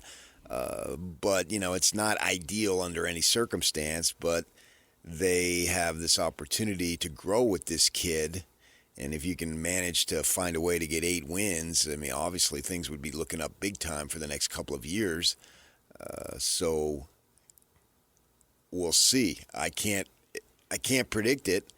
I think the kid is a tough kid. He's got good size. He's one of these kids that has been trained to do this his whole life, essentially, with the family or football players. His oldest brother, Hank, obviously, playing at Boise. And then when you get beat out, then you try that circuit like the Cal kid here. Devon Brown goes to Cal. He gets beat out again. Played at Corner Canyon as an Arizona kid, came up to play his senior year. So you've got this stuff going on. It's so hard, and then when you reach that situation when you've been touted as a quarterback, and then you get to college and it doesn't happen for you. I was thinking about this. Would you rather just be like a mediocre high school quarterback, and then the dream dies then, and you really didn't have big dreams, but all these kids have big dreams, and they chase them, and most of them, it's such a bitter ending, and they bounce around to 3 or 4 different schools, and it just doesn't happen. And it's sad for them because, their junior and senior year in high school, they were the man. Big man on campus. Yeah. Maybe a state title or two. And everybody's telling them that. It's such a crushing blow. In a sense, I'm glad that I was an extremely mediocre high school baseball player because it ended quick. Now, I did play one summer afterward. Not that summer, but the following summer. And I was way better then than I was during my high school career. I gained like 30, 40 pounds during that time. But at that point, I didn't harbor any illusions. It ended fast for me. When I was 12, I did, but every 12-year-old who has any success does. That's no big deal there. But it ends so hard for them. And now Bachmeier's the latest guy. And what's he going to do? Going to be very interesting to see. Week and a half away now. Yeah. And they've got everything is pretty much set. And now I think at this point, even though they're playing Portland State, you're still in game prep mode. It's a little longer than game week since you have the time. Yeah, but the idea being it's game prep. You may not specifically be prepping intensely for Portland State, but the point is you're going to run practices that are going to be like when we get to next Monday. And I think that gives you a little bit of a refreshed attitude for the players and coaches, is that you can smell it. It's right there before you. DJ and PK, we're joined now by Kellen Ikegama, the director of The Streak, the story of the Salt Lake Trappers' 29-game winning streak in 1987. I'm curious, how much did you know and how much did you discover as you were researching for this film and doing interviews? I began with learning, having known nothing about it, but a lot of the box scores, a lot of the game stories, a lot of that was there. What I didn't know about is the players, their motivations, their dreams, what they had hoped out of the season, and then just the behind the scenes of what was exactly going on in that clubhouse. You know what's amazing? Now, we just had the Brewers had a 14-game winning streak, I think it was, and then they got beat, and now they won again, so they have won, 14 out of 15 or something like that. And they didn't even get halfway through. I was thinking about this. Younger, we had played slow-pitch softball. I played it for a number of years. I don't think at that level we won 29 games in a row. How much do you think this is actually appreciated that in a game where, like in the major leagues, if you lose 60 times a season, you're a really good team. And to be able to do this at any level, given the fickle nature of the sport from game to game, I just wonder how much it's appreciated. I don't think it's appreciated enough because it happened in the bottom rung of the minor leagues, and so I think it gets overlooked. But at the end of the day, these are professional baseball players, some of the best in the whole world. And the thing is, a lot of people say that, well, you know what? Think about it this way. In spring training, a lot of MLB teams play against college teams. And more often than not, it would surprise you that the college team beats the major league teams. And so to go 29 games in a row with any baseball team is just, it's near impossible. Part of the press kit for this movie is about how the streak is a profound exploration of how singular, fleeting moments can define a person's life, even decades later. How did you find the streak defining some of these players' lives? I think for a lot of them, they dealt with this contradiction. One that is, they broke this winning streak record. A lot of their game memorabilia was accepted into the Baseball Hall of Fame. Their photos in the Hall of Fame, they could go and get into the Hall of Fame for free. Something that most major league players don't even get to achieve. And yet none of the players made it to the major leagues. And so you have this really complicated relationship with baseball and these players because they accomplished, a part of their dream, but not exactly what they thought. And so we were able to explore a lot with the players about, what it means to give up playing sports, what it means to, and for a lot of them, it's their identity. They've dedicated their entire lives to it. And the film kind of is an exploration of like what it means to move on from something you love. Did you get involved with the ownership at all? I talked with a few of the owners, Van Schley, Jack Donovan, and Ron Sabala. That was kind of the extent of the ownership. But, I mean, the Trappers had crazy ownership. It was a group that included Bill Murray, the actor, and his brother Brian Doyle Murray, and also Artie Moreno, the current owner of the Los Angeles Angels. This was his first step into baseball. So you get any great interviews from any of the owners? We talked with Van, and he was phenomenal because he was speaking on behalf of how, they were basically running the team on his personal credit card. So, they were just a scrappy team, and they had some great stories. Where can people see the movie? The movie's going to be available this Friday at the Broadway Center Cinemas in downtown Salt Lake City, and it'll run a week. And we're hoping enough people go that there's enough demand that perhaps we could get a second week. But that's our hope. All right. Well, Kellen, congratulations on getting this far, and hope the next week goes well for you. Thanks for joining us. Thanks so much. I appreciate it. Kellen Ikegama, the movie is The Streak. 29 straight wins for the 1987 Salt Lake Trappers, and that is the longest win streak in pro baseball at any level. DJ and PK, it's 97.5 The Zone. Christian Cox, former Ute defensive lineman, is here at 8:30. Kyle Whittingham. Can't beat him. Can't keep a good man down, PK. No way. Give him a new rule. He'll pivot. He's so tricky. That's next. Stay with us. Nominate the youth sports volunteer that you know for the Hercules Hero of the Week. You can submit your nomination to KSLSports.com/contest and listen every Thursday afternoon to JJ and Alex for the winner.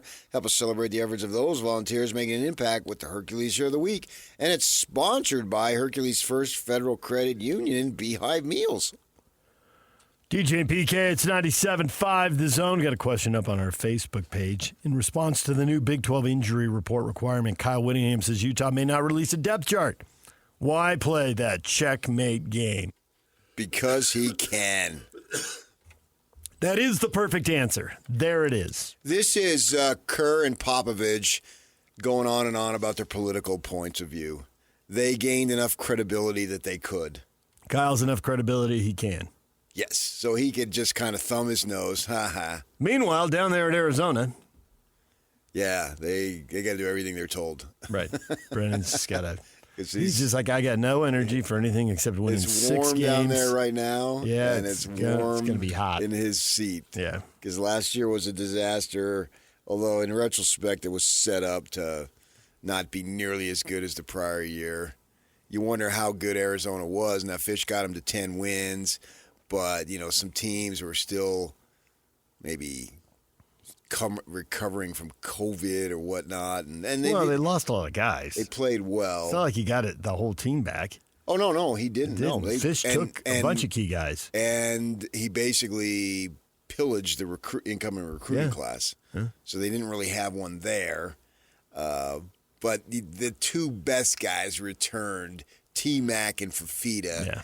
And it was supposed to be all that in a bag of chips, and they fell. And making it worse, your dreaded rival was supposed to be what you ended up, and they ended up what you were the year before. So it was like, well, wait a second here, buddy boy. You got that going on, right? So all that seat is hot, so he can't do anything. But Kyle can do things, and he has turned into a little ball of paranoia in his old age. I think it's cute. Why is it cute? This is stupid. I agree that. It's harmless. It has no meaning. There's no weight to it. Yeah, the person who's hurt the most, his hands pointed out, is the UCLA radio crew. Yeah. I suspect a Too Deep will find their way to the Fox broadcasters on TV as long as they're at the game, which since it's in L.A., they should be. Oh, they can drive. See? Yeah, they can drive. Because a lot of them, at least Petros is, and he was the one. Was that Washington State when they had the QB switch, but Fox was doing the game on remote, so there was... They got caught with their pants down and complained about it. Yeah. Well, pull your pants up. Yeah. Or don't complain about it. Yeah, right. Take your people on the road. Right. And so Kyle on that one, he had an out. He did. Well, you weren't there anyway. You weren't there. How was he supposed to tell you? Right. So that was okay. But I don't think the UCLA radio crew is going to get it too deep. The Fox TV crew will. Well, Fox is the rights holder paying a lot of money. Yeah. I mean, they get access to them during the week and all that stuff. Yep. So they'll know. And the other opponents that Kyle would be presumably hiding this from are going to go over the game film, and they're going to know. Well, they may not know at receivers because they got some new guys there who aren't. Well, UCLA won't, but by the time you get to week 2 and 3, you got the game film. Oh, yeah. So I thought we know. were talking about the first game. Right, the first game. No, UCLA won't know, and the radio crew won't know because they won't be trusted. And, they'll pass it along to the coaches. So let's leave those guys hanging. Good luck. Well, and plus, you could go on, type in 2025 Utah football depth chart, and you'll get one that'll come up because I look at it all the time when we have guests on. And it may not be 100%, but do you need every single player? No, but not that. No. Because I can name you most of their starters anyway. Yep. We all know who the 5 starters are on the offensive line. They're all back, right? Got that. So we know who the quarterback is. We know who the 2 running backs are. Yep. And defensively, and Barton's going to start. We know who the linebackers are. The coaches all recruit against each other. They can put this stuff together pretty quick. The DBs, we know who they are. And then they got a bunch of Polynesians up front that you can't pronounce their names anyway. And John Henry Daly. Okay, you got me there. Dallas Vakalahi. Yeah. Aliki Vimahi. Yeah. Logan Fano. Thank goodness for the Fanos. That's an easy Polynesian name, man. No problem whatsoever. But Sugaraka Atura and some of these things that you come up. And Nate Orchard was kind enough to change his name to the family that meant. So was it Fakahafua? Fakahafua, yes. And that one is obviously a danger zone. Oh, yeah. That's I called him Nate Orchard even before he changed his name. Yeah, you're right. Safety first, PK. Safety first. Yeah, like Miki Sugataranga. Like, that was like, okay, here we go. Yeah. The tight end was, if you say it a bunch of times. They have a freshman lineman who's probably one of the ones you're talking about. Sione Motuapuaka. Yeah. Remember Chris K. Moiatu, some of the names over the years. Oh, yeah. And the all-time best, Fuamatu Mafala. I mean, that was just fun to say, man. Fuamatu Mafala. Yeah. At first, it was so intimidating when he was a freshman, but then you had to say it because he kept scoring touchdowns. And like midway through the year, like, oh, I got this. It's so funny you say that because I can remember living in California, and I don't know who they were playing, but watching BYU football. And did they have, Yak, you'd probably remember as living down there your whole life, they had a running back. I want to say his name was Peter, what was his last name? Tui Pelotu. Yeah, Peter Tui Pelotu, yeah. And the announcer was some ex-jock that they threw in there, and preparation wasn't his strong point.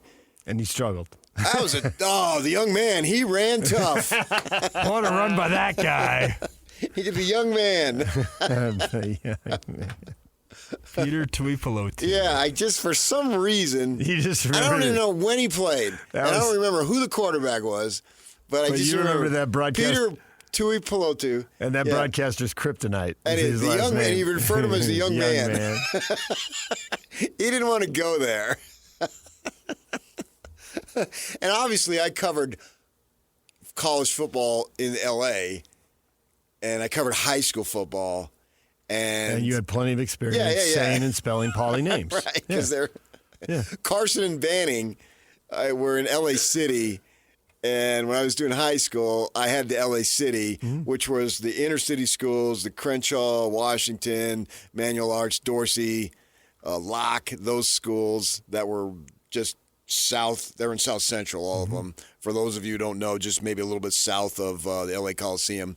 And then it went all the way down the Harbor Freeway into the South Bay, where we had Gardena, Narbonne, Pedro, Carson, Banning, and they were covered with Polynesian names, right? I mean, particularly Carson and Banning. I mean, you had for Carson Banning was almost exclusively Polynesians and African Americans with a few Hispanics sprinkled in. So you had those names. Like Banning had a quarterback. His first and last name, if you have both those names, they had like 5 apostrophes. And somehow they end up calling him Vic. And I don't know where they got it, but that's what everybody called him. And he was pretty good. He was one of their quarterbacks when I was covering high schools. So you got all that. But most of the guys are established. But this is just a one-upsmanship. No two deeps in the press box. Usually have that heavy stock paper and it's out there. Oh, yeah, I look at it. That's what you look at. Absolutely. Speed card, what they call it. Yeah, and I usually keep them. Oh, yeah, absolutely. Then I can reference them during the season, and then when the season's over, I throw them away. But, yeah, and if they fit in you just fold them up, you put in your backpack. They're going to have to do that. He's not going to release that, but that's the day of game, so I think they can get away with that. I think you can get away with not doing the depth chart, but you got to have that. We'll see. Because they have, in the press box, they have an internal press box announcer that tells you what happened. Yes. They have the public address announcer. Out to the stadium, but there's someone who speaks specifically to the press box. With the info the media wants. Yeah, and it'll tell you gain, reception, whatever, tackle. Yeah. Because a lot of times you're sitting so high, particularly at night.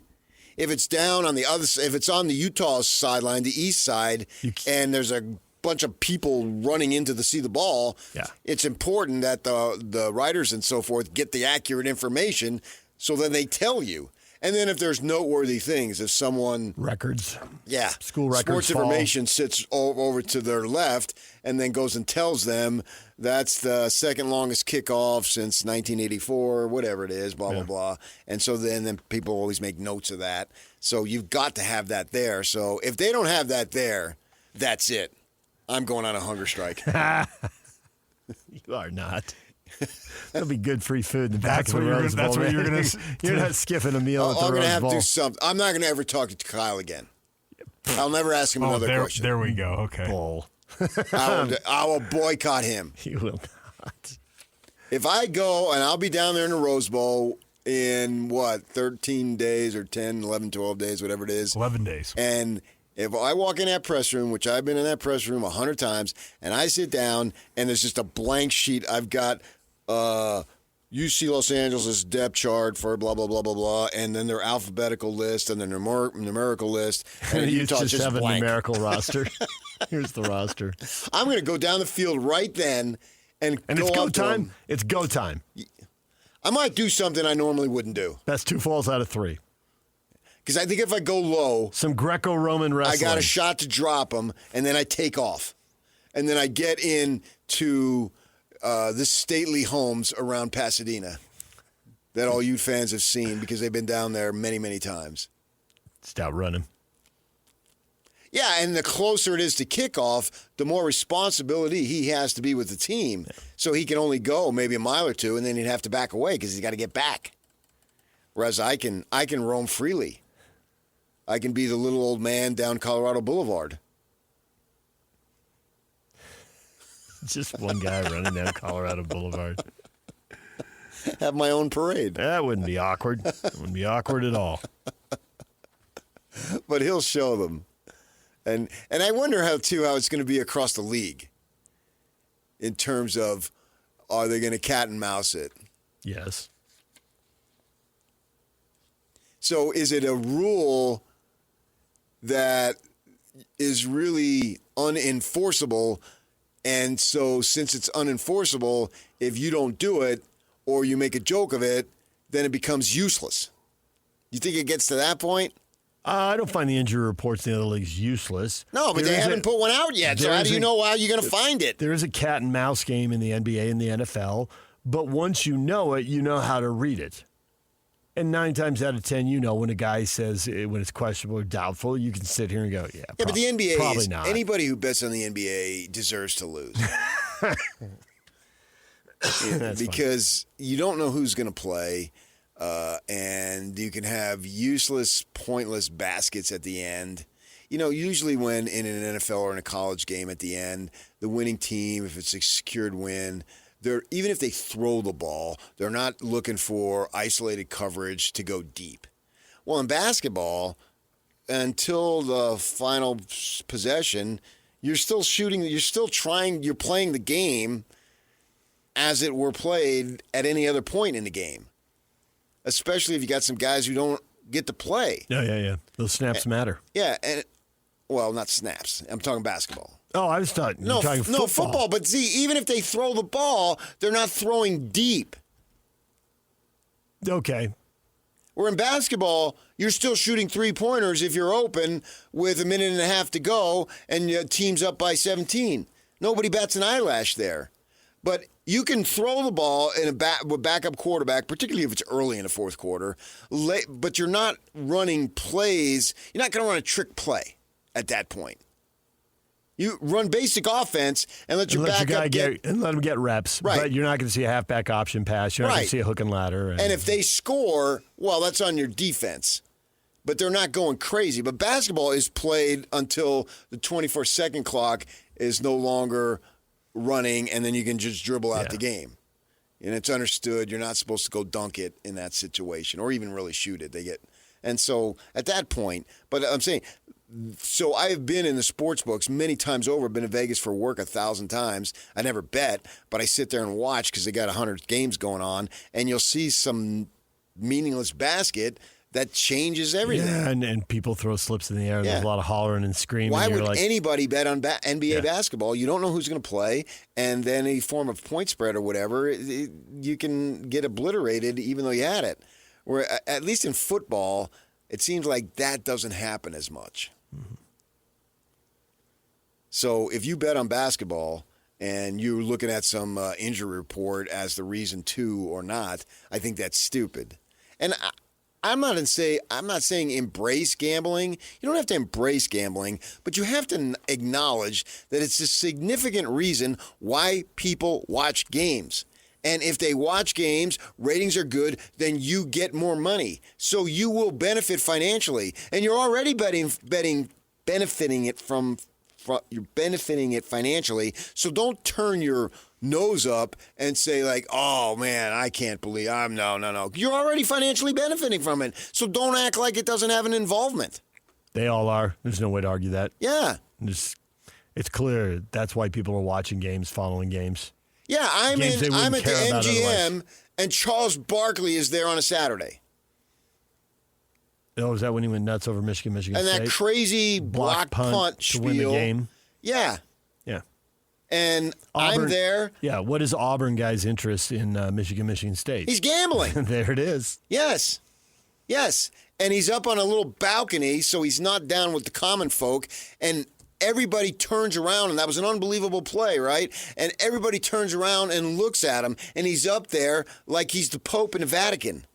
And everybody's hooting and hollering, and he's carrying on too. It was a scene that I'll probably never experience again in my life. And I was there because that night I was going to a Jimmy Buffett concert. And I got there early so I could participate in it because it's fun. It's College Football Saturday. Yeah. And it's fun to be there and see people live and die financially when you don't have a penny resting on it. It's really cool. Just sit in the back and watch people go nuts. Right. And then above us in his balcony, this private balcony, is Barkley. And you're benefiting from it, so why not acknowledge it? And the more gambling is regulated, the more impropriety is going to be found. And I believe that's been super clear. The less there is an opportunity for kids to get involved. It's been super clear in the last year. I mean, these guys with these bizarre prop bets and the 3 NBA players who've been involved. I mean, you can't even argue that. Well, Cleveland Guardians pitchers. Yeah. 2 of them suspended. Right. Obviously, they're tracking everything. Right. Because what do you say about getting between somebody and their money? You're going to lose a finger. Yeah, you don't You mess lose with an it. arm. Somebody's going to break your hand. Right. Don't do it. So I think that's the way to go. And I appreciate, we've had fun with your Mark trying to be this genius dude and Rucker Park and blah, blah, blah. But I think it's smart to do this. Even if it tips the competition a little, I don't think that it's not overcomable during the actual game. I could know everything about your injury report or know nothing, and I don't think it's going to affect the game. We're joined now by Kellen Ikegama, the director of The Streak, the movie that tells the story of the 1987 Salt Lake Trappers who won 29 games in a row, a pro baseball record. Kellen, you've already premiered this movie at the Nashville Film Festival. That went over pretty well for you, didn't it? Yes, it did. We won the audience award there, and it was just fantastic to hear what everybody thought about it, and I'm just grateful everybody loved it. That must have blindsided everybody there. Nobody could have known anything about it, right? Yeah, that's for sure. They do specialize in music documentaries, so it was kind of crazy that we got in, but they have programmers that are big baseball fans, and it really connected with them. At what point did the players actually feel it? Now, what I mean by that, if you win 8, 9 in a row and you're playing every day, you may not know, was that our 8th win? Was that our 9th win? You'd have to think for a second. But once you start getting up there, then it becomes real. It's like a hitting streak. Pete Rose had his 44-game hitting streak back in the 70s. It's like, okay, it became something that was gaining momentum and the drama and the pressure. I'm wondering if these kids felt that. I think right around the time they broke the Pioneer League record, which at the time was like 19 games or so, then they started hearing rumblings about the Hall of Fame. And then suddenly Sports Illustrated is showing up. ABC Wide World of Sports is showing up. ESPN is showing up. And then, when that much attention is on them, that's when they really started feeling it. Were they a good team before the streak? Did this really come out of the middle of nowhere? Did they have some incredible chemistry so they weren't surprised? Or did this shock even them? What did they tell you? They started out the season 3-3, so it's not like it was anything remarkable. And, chemistry at the beginning wasn't great because all of these players weren't drafted. They had a chip on their shoulders, but with their collegiate careers, they were some of the best players in the country. And so they were kind of just very competitive.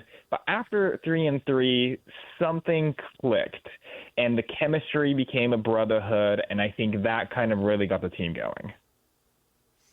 Where can people see the movie? The movie's going to be available at the Broadway Center Cinemas in downtown Salt Lake City starting this Friday for 1 week. Excellent. Kellen, thanks for joining us. Good luck with the movie, The Streak. Thanks so much. DJ and PK, it's 97.5 The Zone. Christian Cox is coming up next. This is Jake Scott and Ben Anderson. We've talked about it. The older player is the safer player to pick for a variety of reasons, and that's usually what we see, actually. The freshman getting the nod is what you saw with Johnny Manziel and like nobody else. Coach has to manage a locker room, too, and empowering a freshman is most times not all that healthy. It's like managing your kids. You have an older kid and a younger kid. Yep. If they're both doing something and it's kind of equal footing, you're going to let them take turns, but you might just let the older one go first just to keep the house fine. Just to make sure there's not a freak out while you're at the park. Make sure while you're on the jungle gym, everyone stays cool. Or when they know that dad goes, out who's in charge. I'm going to be gone for a few weeks. 10-year-old, you're in charge. You're the boss. 6-year-old, listen to everything she says. Hear Jake Scott and Ben Anderson every day from 10 to noon on 97.5 The KSL Sports Zone. Join JJ and Alex tomorrow from 3 to 6 at RGS Exteriors, 4235 Farm Road in West Jordan.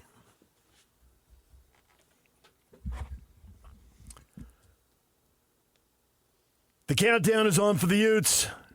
An intriguing opener against UCLA. Element of surprise with no too deep. I don't exactly see how. But element of surprise with a new offense. How much will UCLA be able to figure this out? Well, obviously, they've got tons of tape on New Mexico. And they've got Jason Beck calling plays. And for them, it actually is a little easier because now they don't have to go to another place to watch the quarterback. So they literally can get a 2-for-1 right there in their study for this. And they have been doing this for several months. They've had all this time. All the offseason to figure this out. I believe that the Beck-Dampier tandem was shortly thereafter the season, like even before Christmas. So the coaches there, the defensive coaches for the Bruins, have had months and months to look at it, and you know what this young man does. And because he is from the Phoenix area, you probably scouted him in high school. So there's really no excuse as far as we don't know what's going on here. That doesn't mean they're going to be able to defend it successfully, but they should absolutely have plenty of tape and plenty of study and research on what Dampier likes to do. Every single kid on that defense, from the first to the second to the third team, should know what this young man does like the back of their hand because they had multiple opportunities. That's sort of the when you bring in a new with these transfers, they got so much history on it. And this is sort of cool for them that they got the quarterback and the coordinator. Because Jason Beck is a relatively new coordinator. But they got a 2-for-1 on the videotape. Yeah, and Dampier is, 1-year starter, so they've got it all. And then the running back. Plus, when you play Utah, that's the thing that is going to really intrigue me, is how much are they really going to deviate? And it seems like we've said this a few times. Oh, this year, man, this year's going to be different. And we're going into the 21st season. And it feels like we're going into the 21st century on this program of what they do year after year. And this late in the game, or maybe Kyle's saying, hey, I got a year. I only got 12, 13 games to go. Maybe, I don't know. I'm not saying he's retiring this year. Let's just throw caution to the wind. Let's do double reverses. Let's do crazy stuff. What the heck? I'm already the winningest coach. I mean, not to be cavalier and act like it doesn't matter and we'll just do whatever. We'll draw plays in the dirt. I'm not saying that. But maybe there is something to let's do stuff that we haven't done. Why not give it a shot? Maybe that. My instinct says they're going to fall back to what they do. I'd be surprised, double reverse and all that stuff you just brought up. I wonder if this is going to remind us a little bit of Urban Meyer, because in that era they ran the ball, but they were like using the zone read, which at the time, now we're all used to it. But at the time, that was new and it looked different. And it led to big plays in the quarterback run game. And so it looked really different. But fundamentally, I don't think a conservative coach like Kyle, who was obviously defensive coordinator at the time, but it didn't freak him out. Like, we're not doing super risky things with the ball. Because that was design plays. Yeah. Dampier is going to do a bunch of stuff off the cuff. It presents itself in the moment. That's a third thing. That's neither the double reverse or the zone read, which was groundbreaking at the time. That's more a guy seeing space and taking it. That's just a play. Yeah, that's a guy seeing space and taking it. What you drew up. This has the potential for Utah to do a lot of things that isn't drawn up. They don't normally do that. There is some improvising, but it's still the basic. When they're throwing to Dalton Kincaid 16 times and 16 times is a completion, it's not like, hey, just run around till you get open. No. It's do this, and we'll just keep doing this, and I know where you're going to be. So they've practiced all that. You can't practice what Dampier brings. And are we going to see that? Yes. And then, but we'll see that at times, sure, there's no doubt we'll see it. But if it's in the fourth quarter and the game's 21-17 or the game's 21-10 and you got the lead, do they hear of, hey, let's not do anything crazy here? So if we hear anything remotely associated to that, then that's exactly what we've seen and heard for 2 decades. I don't think that goes anywhere, but I don't think he thinks the QB run game is doing anything crazy. Well, he'll be fine with that because he always thought that was the hardest thing to defend. Yep. But if it's not working to the level that you want, what are you going to do? Because he has this ability, Dampier, to do some stuff that is great when you're ahead. But what happens if you're not ahead? They're going to be in the fourth quarter, and they're not going to be ahead every single game. So how's it going to be?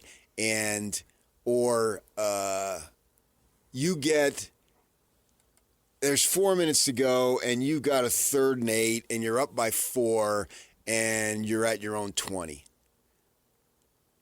What does he do? Now, there's a kid who threw 12 picks and 12 interceptions. So give me the Rick Majerus time and score scenario.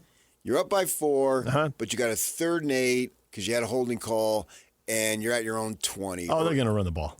Right. They're going to run the ball. And then punt. Yes. That's what we've seen for 20 years. Unless, Dampier does something electric and he runs for 9 yards. I understand that. But run, punt, trust the defense. Right. So then that hasn't changed. Maybe Kyle says, hey, let's do something we haven't. Here's a perfect time for a trick play.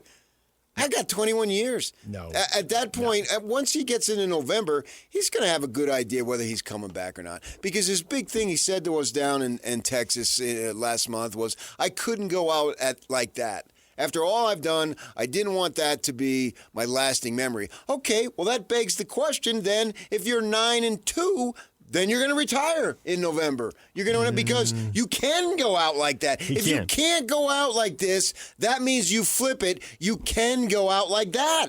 You could. So he figures, what the heck? Let's go for it, man. Let's halfback pass. I want to see that. I do too, but you go watch a BYU or Utah State game if you want to see that. Kyle opening it up. So then there'll be awesome. nothing I hope new. He does it. What will be new is the player's ability to execute, but not throwing the ball on 3rd and 8 deep in your own end with a 4-point lead in the fourth quarter. I think the interesting thing in that scenario is what Pablo Mastroeni was talking about after RSL. He was talking about a lack of belief after they got done talking about all the refereeing. He's talking about, the belief. Do you really believe? Because the defense, as good as they were last year statistically, they were good. But PK, how good were they on the last or next to last drive of a game? Well, at that point, they were worn down. Multiple games got away from them in that situation. If they could have got a stop, maybe they have a shot to win. I get it. But Jason Beck's got confidence. What does he know? He doesn't know anything different. He hasn't been here. He's not scarred by all that. Dampier's not. What does he know? And then he hasn't been here. Depending on what was the final total of players who came in. And it doesn't matter what the fans think. They have no effect on that. Kyle was projecting, at least 40 players coming in. So there's a bunch of new players who aren't scarred by last year. So now's the time to go and do something extremely different. You say it. Offensive coordinators, except for Norm Chow, all groaned when Kyle said, oh, Jason Beck has complete autonomy, just like every other offensive coordinator before him. There were 3 guys had heart attacks, and I can name them. Yeah, I bet you can. They've told me. I've got 2 of them. I don't know who the third is, but I've got 2 of them. You just go down the list. It's not who he is. He clamps down in those situations. And he's won a ton of games by clamping. I'm not saying it's wrong.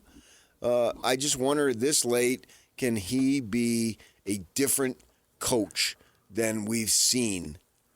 And how will that affect the offense? Because they have an opportunity to be unlike any offense in this conference. Because we're not raving about all these returning quarterbacks because they're all great runners. No. We're not. We're not. These guys can fling it. Right. So Utah, but Dampier, can they fling it? I mean, statistically at New Mexico, I know he threw for 2,000 plus yards. I get all that, but 50-some% completion percentage and 12 to 12 touchdown to interceptions.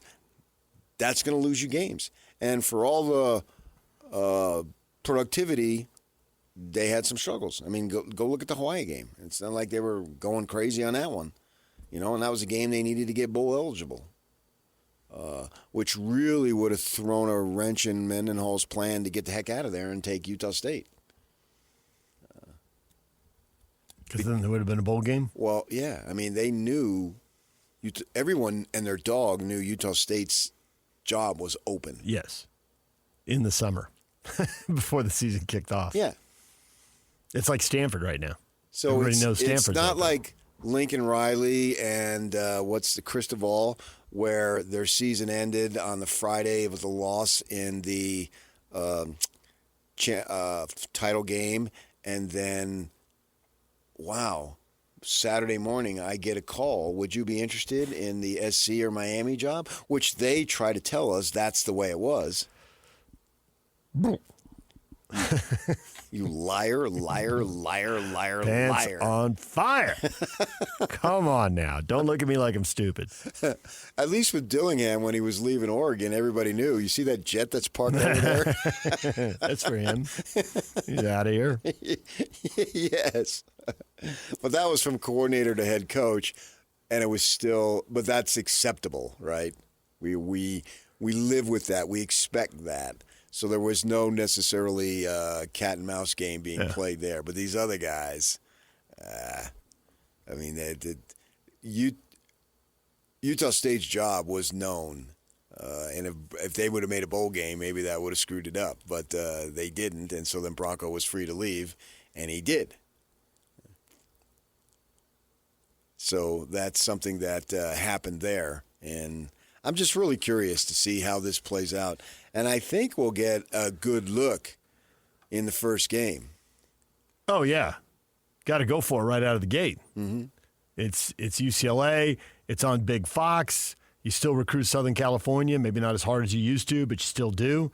There's still going to be Californians, yeah. Well, it sends a psychological message to the Big 12. Yeah, well, to your own locker room for the guys who are coming back in our squad. This year's different.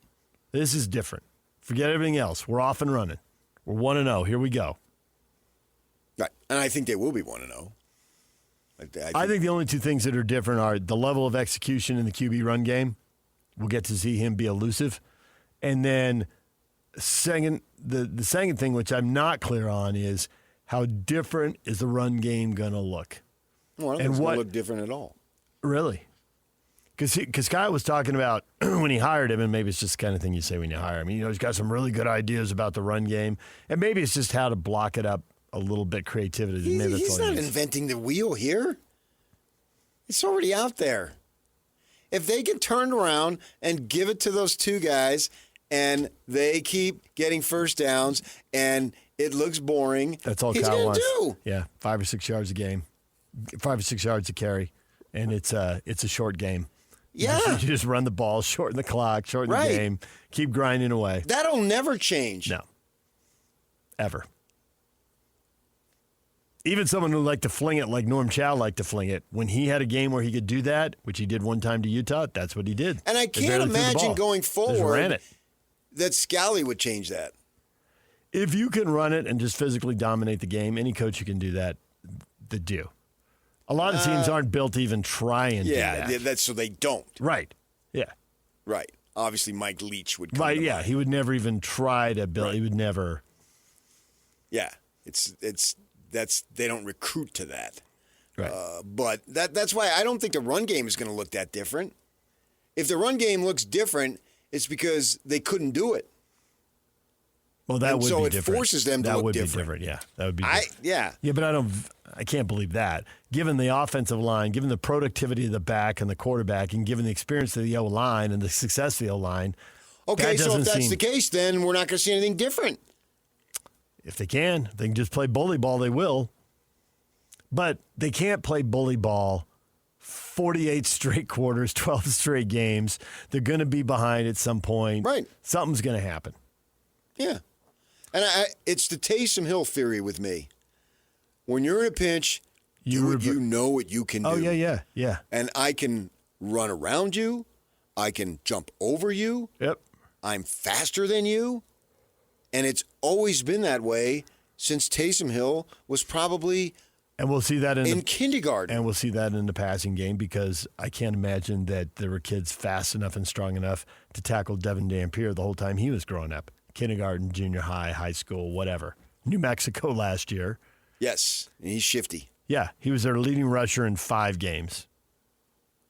Yeah. Shredded Wyoming for 207 yards. That's what quarterback awesome. gets 200 yards rushing? Yeah. And he almost had another one like that because he ran for 193 against Washington State. And he gets big plays out of it. Yeah. So that's why I'm excited. Electric. Yeah. Bring the stadium to their feet. It does. Well, or in the case of the road game, crush most of the stadium and bring a section. Well, I to can their remember feet. watching on my television thinking, wow, this kid's fun to watch. Yeah. Having no idea what would transpire. No idea what was going to happen. DJ and BK, it's 97.5 The Zone. Christian Cox had to move. We were hoping to have him on in this last segment. Yock's trying to get him in the 9 o'clock hour somewhere. We'll see how that plays out. DJ and PK, it's 97.5 The Zone. You patiently waited and waited and waited. And now it's here. It's college football season. As the Cougars, Utes, and Aggies get ready for the upcoming season, nobody will bring you better coverage of the teams you can't live without than the KSL Sports Zone. With daily updates from camps and interviews with all the coaches and players, your home for the best coverage of college football is on air, online, and on the KSL Sports app. This is 97.5, the KSL Sports Zone. DJ PK, it's 97.5 The Zone. The Cleveland Browns named Joe Flacco their starting quarterback. All these NFL teams naming quarterbacks. Do y'all feel like they're naming their starting quarterbacks right now, but if you ranked them, they'd be somewhere between like quarterback 18 and 32? All the good ones have their job. Or is there somebody who's getting named and you think, I really want to see if this guy gets his chance and breaks out? And maybe that's what happened in Denver a year ago, right? There was a quarterback competition, and they named a guy, and then he ended up playing pretty well. And now to the playoffs. This is that was Russell Wilson with them last? No, he was gone. Yeah, he moved. So they moved to who's he Pittsburgh. competing with? Stidman? Stidman and Zach. Yeah, that didn't seem like much of a. Oh yeah, I mean, okay, you could predict who was going to win, but nonetheless, he was a rookie, so he had no track record. But now he's a quarterback who's led a team to 10 wins, and he's a quarterback who's taken his team to the playoffs. Yeah, well, Sean Payton can do that. Yeah, you want to be aligned with him if you can. Yeah, I get your point. Now we're deep into camp, and if you're naming your quarterback, that probably means you're not going to have a good season. Right. The Browns just named their QB, and it feels like they got 5 guys who all belong in the league. They're only going to keep 3 of them. They'll probably cut somebody who'll get picked up somewhere, but is there a starting quarterback there right now? Obviously, they got the 2 draft picks. Yeah, I know, but you got to go with who you got. There's not much you can do about it. DJ PK, and we're joined now by Kellen Ikegami. He is the director of The Streak, which documents the Salt Lake Trappers winning 29 straight games, a pro baseball record in 1987. And Kellen, without giving away the whole movie, what are like some intriguing things you came up with? Like, wow, I wouldn't have guessed that. You know, somebody dropped some nugget on you, or you saw something.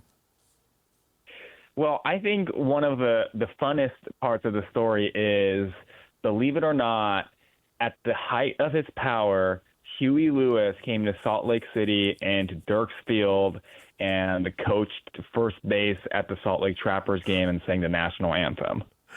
Nice. Did they have Bill Murray over in the third base box? That would have been awesome. I honestly think that's what happened. They were both coaching, and they were kind of, keeping the clubhouse a little loose and giving the players showing them a good time. How's the quality of the scenery and all, because fields change and all that? And I'm wondering for folks here in town who were there then, I wasn't, but that it would be something nostalgic just to watch, just to literally just watch it. Yeah, I mean, based on a lot of the people who lived it, that's seen the film so far, I mean, the footage we got of the stadium is, I mean, it just takes you back. And so if anybody listening remember the Trappers, remembers going to the Dirk's Field and watching the games, I mean, this movie is going to take you straight back to that moment. Was there anybody that you weren't able to get a hold of for the movie, or did you get great access? I mean, we got all the players, all the coaches. We got Huey Lewis. He did a great interview with us. But the one we didn't get is Bill Murray. But his brother Brian Doyle's in the film. What's he have to say? Mostly he was there. There's a scene near the end of the film where a lot of the players reunite, and Brian was at that reunion. So we just have some footage of him just hanging out with the guys and having a good time. So I assume they went to the playoffs. Did they get beat? Well, you know, as the players like to point out, the streak wouldn't matter if they didn't win the championship. And, you know, after the streak, they kind of didn't play very well just because I think they were all exhausted from winning 29 games in a row. But when the playoffs came, I believe it was against the Brewers affiliate team, and they won that series and won the championship that season. Okay. There you go. And you have already won an award. Congratulations. Thank you so much. I appreciate it. The Nashville Film Festival, the Audience Award, and you've already had the Utah premiere, so now you've got the limited theatrical release. Are there going to be more deals after this? You going to turn into a mogul here? Well, that's the hope, right? We have a limited run at the Broadway Theater in downtown Salt Lake City starting this Friday. We're hoping that goes really well, leverage that to another week of screenings, try to maybe expand it a little bit further in Utah, and then try to get distributors' attention to get into people's homes before the end of the year. There it is. Kellen, good luck with the entire project, and thanks for joining us this morning. It's been great talking to you. Yeah, you too. Thanks for having me. Kellen Ikegama there. He is the director and producer for it. The Streak. 29 straight wins for the 1987 Salt Lake Trappers. DJ and PK, it's 97.5 The Zone. A little more on the Trappers coming up in the 9 o'clock hour. Stay with us right here on The Zone. Business owners, man, let's get together. Me and you, just me and you. You want to make some money for your product? Of course you do, because you're passionate about it. Well, you know, man, I just exude and ooze passion. I can help you. Let me get with you and endorse your product. Here's what you do. You text PK to 57500. It's simple. Text PK 57500 and let's get your product and your business even higher lengths and plateaus than it is now. I think that sounds like a great idea. Let's do it. Bryson Barnes, Bear, Bachmeier, Devon, Dampier. 3 quarterbacks, 3 local schools. Who's going to have the best season? Just thinking about this, you know, it's a shame that he didn't know what the future held, because there's a good chance that if he did, when no one does, of course, that Bryson Barnes could be going into his 3rd year as a starter at Utah. Yeah, you're right. And I think a 3rd-year starter, he would have been pretty good. But he didn't know what the future held. Right. And that's why Utah got caught short last year, because quarterbacks didn't want to transfer there with little hope of playing, because Cam Rising, it seemed like obviously he had solidified the position, and then it turns out not so much. He's only going to play 3 games. Yeah, and if they would have had Barnes and then have Barnes this year, think about that, man. They would have Dampier, maybe Whittingham, Jason Beck, maybe still have Andy Ludwig. You start getting 20, 25 starts deep into the college career, you can usually be a pretty good quarterback. Right. You've got to be good to be able to achieve that level, to be to not get pulled after game 5 or 10. Right. And how that would have been, and it would have been cool to see that, because I think that he's set up to have a pretty good season as long as obviously he can stay healthy. I think if you want to rank them, I think right now, in terms of who do I think would be the best of the 3, right now, I'd go with Dampier. And I totally get that. Tom says Devon Dampier is the only one playing in the same offense that he played in last year, plus he has the best offensive line. However, his wide receiver group is a giant question mark. Nonetheless, Dampier is the only answer. I will say that I think Bryson Barnes has the highest floor, which isn't your question. I get that. You know, if everything goes well, who has the best season? Yeah, I can see Dampier. Now, if everything doesn't go well, who could avoid having the worst season? Okay, what is well, and what is, when you say that, what does that entail? Because if you go the football team, then I think Bachmeier has a chance. I think they can surprise people with the number of wins.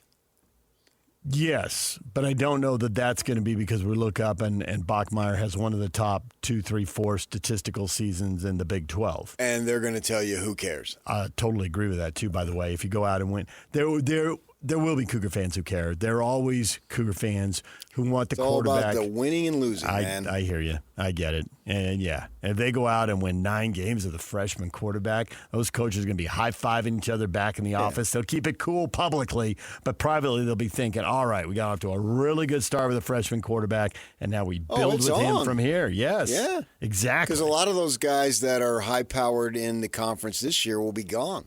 And will it look like some of those Ute games, especially in the middle of the season, like in October, where you don't have to win 38-35 or whatever it was with that Oklahoma State game.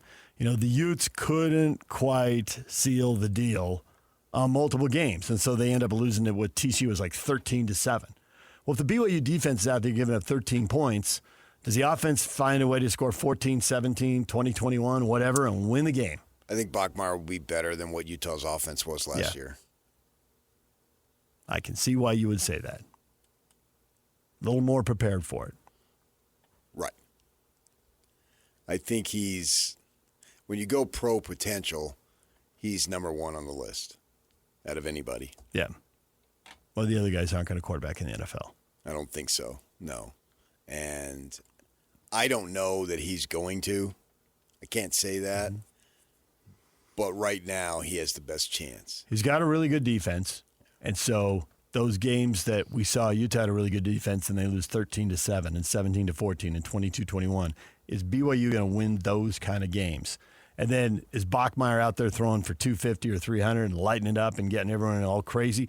Hey, as long as you're winning and he's a freshman gaining experience, figure things out, don't get greedy, man. That'd be a pretty good combination, and the Cougar coaches would sign off on it right now. Will Bachmeier have a 300-yard passing game this season? I think Rising only had 2. Yeah. And that was against USC.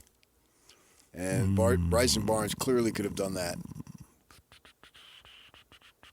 Because he went in the Coliseum and engineered a drive to beat SC. So he's already done it. Right. I'll take... You're looking at the schedule? I am. I'm trying to think of which of these teams. Well, like West Virginia at home, their defense could be bad. That's a possibility. Obviously, Portland State in the opener is a possibility. Some of these teams, I don't know what to expect out of their defense. Like who? UCF, season finale. I'm figuring if he does it, he's more likely to do it at home than he is on the road. Maybe again. I believe he can do it against UCF, but I don't know that they'll need to do it. Agreed, yeah. See, where's West Virginia? They might. Was that their first conference game? It is their second conference game. It's game 5. Okay, so he's almost got half the season at that point. I know. He's got some experience at that point, and West Virginia could score some points. So you're going to have to match him. I get it. Yeah, well, even if you don't have to match him, it's just like, hey, we can keep throwing the ball here because it's a 10-point game.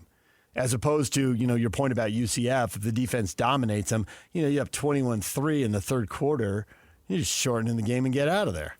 You're not messing around. Oh, yeah, because you have a game the following week. You see what you did there. So you got to rest your starters. You got to get on a plane. That's the way you have to think if you're BYU. The last thing, obviously, you want is a big come down from last year. Yes. You need to establish that you are a program to be reckoned with. Now, you went a long way towards doing that last season, but it has to be followed up. And, okay, so you chose to start a freshman quarterback. No one forced you to. You're the ones making these decisions, so you need to be held accountable for your decisions. And just because he's a freshman, well, if that's the big deal, then don't start the friggin' freshman. You got 2 other guys there that aren't freshmen. Start Hillstead. If that matters to you that much, if that's that big of a deal, then don't do it. You don't have to do it. Brooks doesn't have an answer for us. 2 unknowns in a Power 4 atmosphere and one who couldn't do it consistently in a Power 4 atmosphere. I guess we'll just have to see at the end of the season. Yeah, but see, that was Barnes then. He's played a lot more football now. I wish he had stayed. And I know. He probably does too. But I don't begrudge him for leaving, obviously. He wanted to play, and he didn't know what was going to happen. Well, he assumed that Cam's going to be healthy, and they're going to try to recruit over the top of me, and how am I going to get back out on the field? Yeah. And he had proven enough that there should have been some people at least say, well, yeah, we'll give you a shot. No promise, but we'll give you a shot. Because I think he had proven enough. And if he would be a 3-year starter, or essentially not every game, but a 3-year starter in Utah, at Utah. And 5 years in the program. I think he would have been fine. Yeah. They would be competitive. And you're right, Andy's probably still here because they win more games last year. Yeah. They're not putting together some 7-game losing streak. I know. It's just, there are plenty of people in that. It's so fickle how these games are. There are plenty of people in that program who believe that they would have absolutely won 7 games and maybe won 8 or 9. Last year? Yeah. I have no doubt. Yeah. Now, four wins were right there for the taking. Takes a little imagination to say they would have beaten Colorado or ASU. Although they were in the ASU game. ASU hadn't discovered yet how good they were. They didn't believe. Yeah, as long as we're going to talk belief, right? Yeah. That was the game. That's the TCU game for BYU and Bronco the first time around. That game showed them, hey, we can do this. Because you're going up against the defense, and the defense didn't think it was hopeless like it did the rest of the games. Yeah, right. Right? And so what's the point here? So you had all that going on. But, yeah, they win. You said those 4 games, they win at least 2 of them. Right, exactly. If not 3 or 4 of them. You are. Particularly the ones at home. They beat, if Barnes was quarterbacking last year, TCU I Houston think they get sure. TCU and Iowa State. Oh, if they get Iowa State, well, they get Houston. That was a 17-14 game. I know. And the other game to look at would be BYU. 3. Yeah, BYU 22-21. I don't know about that one, even though the score was as close as it was. They were up 21-3. Doesn't he do enough? Extend drives, shorten the game, kick a couple field goals. I mean, they got nothing in the second half. Right, nothing. But BYU's special teams, the quarterback had nothing to do with it. And their special teams, the kick return and the field goal kicker, the quarterback isn't doing anything there. So, well, the 44-yarder was impressive. The others were short. Obviously. Yeah. But still. The game-winning kick, that was big time. Yeah. That was clutch. Right. So, and I'm done picking these rivalry games. Right? Yeah. There's no way that should have been a 1-point game. Right. You would have thought should have had the Utah lead. would have won significantly more. You mean BYU? I mean BYU significantly more under the circumstances. Right. We're not playing the what if Barnes had been there. We're playing what if last year, and then they didn't get done. And that game is so crazy. Go ahead and try to predict it, and we'll get there in when is it? October? What's the date? You got the schedule there. You're a schedule boy. Come on, it's in October this year. I know, but I want the specific date. Oh, fine. The 18th. The 18th. Circle it. That's 2 months from yesterday. We're now under 2 months. Oh, I can feel the drama. There's so much football between I think now and then. For Utah to be what it wants to be, Dampier needs to have the best statistical season of the 3. If he doesn't, they're in trouble because they are putting so much on him as he's the savior of this football program this year. I don't think there's any question about that. Well, I think the hype around there that the answer is clearly of these 3, Dampier is the answer. that he's going to have the best season. Dampier is Allen Iverson, Yak. He is the answer. You just said, cut that up. Dampier is the answer. That just said that. Yep, that is all you hear. We talking about practice? DD is now AI. There it is. DD equals AI. Now, Chris he just is the answer. Chris gets buckets of cold water for all of that. Why? Whomever can stay the healthiest longest. Or Dampier. That's literally what he posts. Well, health always is factored into every team every year. There are so many teams in the Big 12 who have, rightly so, high expectations, and they can crumble on a hot day in the second week of the season, a la last year, Utah. I was sitting in a golf course restaurant when I saw that, and I literally said to the old lady, uh-oh. I'm sorry, what was the quote? I went Bill Walton. Uh-oh. Yeah. That's where I was. Because the Cougs had played SMU on the Friday. Mm-hmm. And got up Saturday morning and went golfing. And because I wanted to watch the game later, planned it, got into the pro shop. We teed off like 7:30.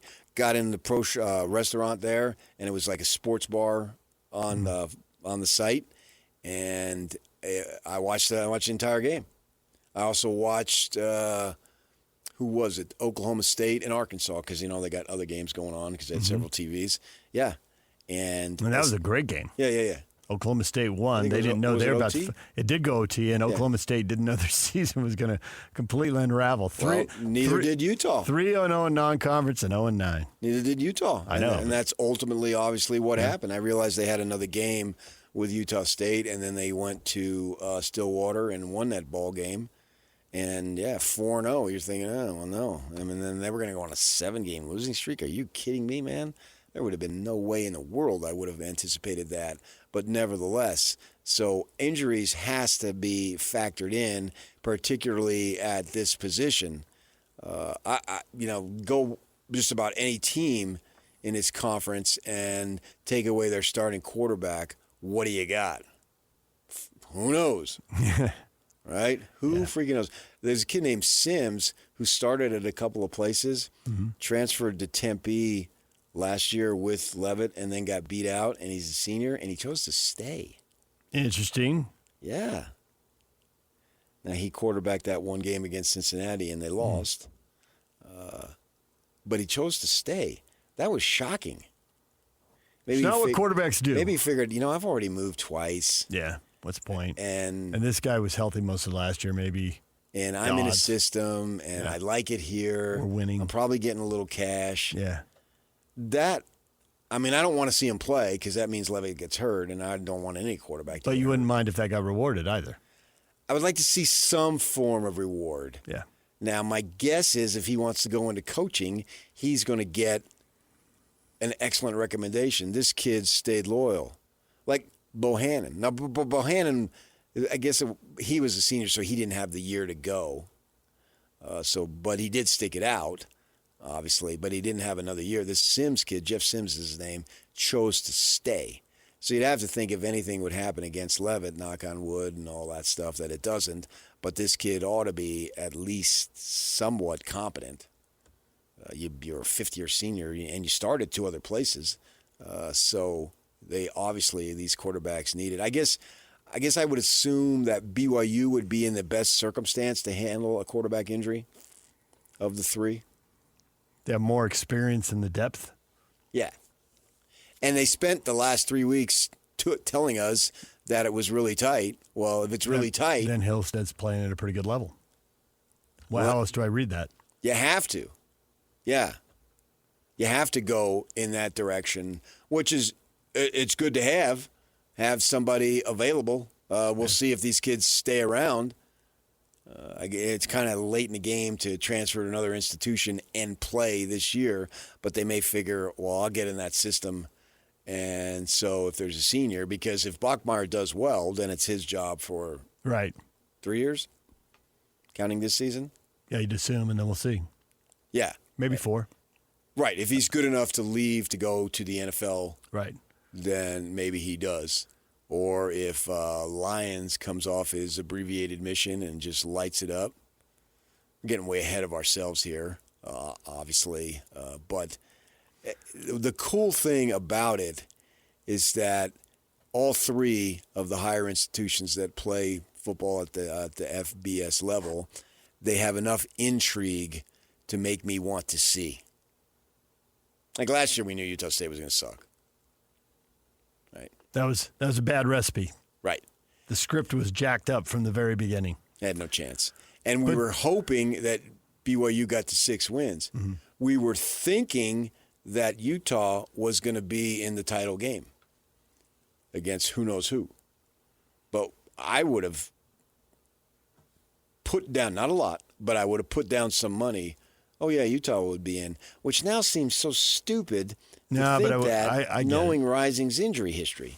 And the fact that his competitiveness hurt him literally, physically, and emotionally. I was on board for the over for both Utah and BYU last year. I thought that, the thought that BYU was going to end up with 5 wins, that was just way low. Oh, was that what it was? 5? Yeah, but how many? Well, there was debate, 5 or 6. Well, you and I talked about 8, 7, and 8 were totally on the board. Yeah, but I mean, 10 surprised me. I didn't get. I do when I make the predictions, and I'll have them there in a couple weeks. You're a little on the optimistic side. I get it. I want to be. And 8. Okay, and so who 8 wants to would go be, in? Oh, they're going to suck. 8 would be I mean, if it sets up as poorly as it did at Utah State, I mean. Okay, but that circumstance, of course. We didn't think they were going to be bowl eligible. Yeah, we don't think Stanford's going to be bowl eligible. Right, but that doesn't happen very often. But how many teams in the Big 12 right now, 16 teams, do you want to say, okay, these teams are really going to suck? I mean, we're already doing it. We're already saying like half the league can win the league. I would say only maybe 2 or 3. West Virginia, UCF, Arizona. See, I don't know about Arizona sucking. The pressure's off now. I was thinking of the teams that have really struggled that maybe Houston could bounce back. Houston got better. Yeah. So I get that. So who else? I mean, I list Cincinnati as a dark horse. And we had Hans Olsen on earlier, and he would speak. He acknowledges, I pick Utah, but they may not be. I don't think they'll be a dark horse. I've been saying Utah didn't go anywhere, so you can't come back if you have never left. I just saw another thing that dude who ranks them 1 through 136 for the Athletic. I think he had Utah like 18. 18? Yep. Woo-hoo. They get so much respect. Yeah. It's funny for a program that's out there and is so under-respected. They have the most respect of any program. Of all the under-respected schools, they're the most respected of the under-respected. Nobody compares them to Georgia and Ohio State, but of the under-respected schools. And they're not. The funny thing is they're not under-respected. They're just absolutely not under-respected at all. DJ PK, and we're joined now by Hunter Phillips. He is a producer of The Streak, the story of the 1987 Salt Lake Trappers who won 29 games in a row, still the pro baseball record. Hunter, was this like going to work, or is this like you were stealing money? This was just so much fun. Well, we're not stealing much money because we're an independent film. We're operating with very little, but it was a distinct pleasure to get to tell this story. I mean, Kellen Ikigami, who was on the radio earlier today, and myself and our team have been working on this movie for 7 years. So it's a real labor of love, and we're so thrilled that we got to do it. And, we're very, very, very excited that Utahns are going to get to see it soon. So think about this. How cool is this? You're an independent film, filming and doing a movie on an independent team. It just was made to be together.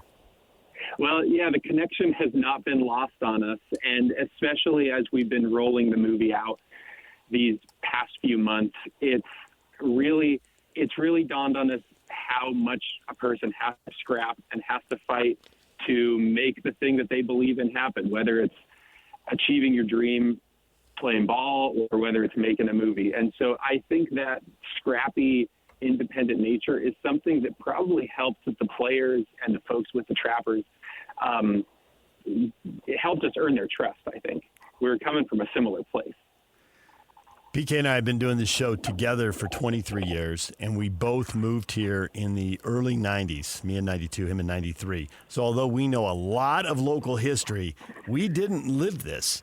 I remember seeing it in Sports Illustrated, and I'm curious, how much of this did you live? How did you decide this is a project I want to invest 7 years in? I mean, I didn't live it either. So I was born in the early 90s in Idaho. So the Pioneer League is very familiar to me, and that's the baseball that I knew. But I didn't grow up knowing the story of the streak. And so when Kellen and I were at the Y together, the 25th anniversary of the Trapper streak happened, and we saw in the Tribune that, oh my gosh, Bill Murray is in Salt Lake City. What's this story? And since then, the more we dug into it, the more we realized what a magic summer that was in 1987. It reminded me of the moments that I could remember from like my childhood, like the 97 and 98 Jazz runs, or even when I had moved down to Utah, that Jazz run in 2017, where you can really see this city getting behind their teams when something amazing is happening. And I think the Trappers might be one of the greatest instances of that, even though it's one that I didn't experience firsthand. How much is this as you're making this as a movie as opposed to a documentary? You see what I'm saying? Yeah, I mean, we really as a team care about making sure that our documentaries do work as movies. And we talked so much about wanting to make something that could, in our dreams, live with the Bull Durhams and Field of Dreams and the movies that people go back to because they love hanging out with them. They love spending time with this movie. And that's what we tried to do with The Streak, where there's a journalistic element of telling that story, yes.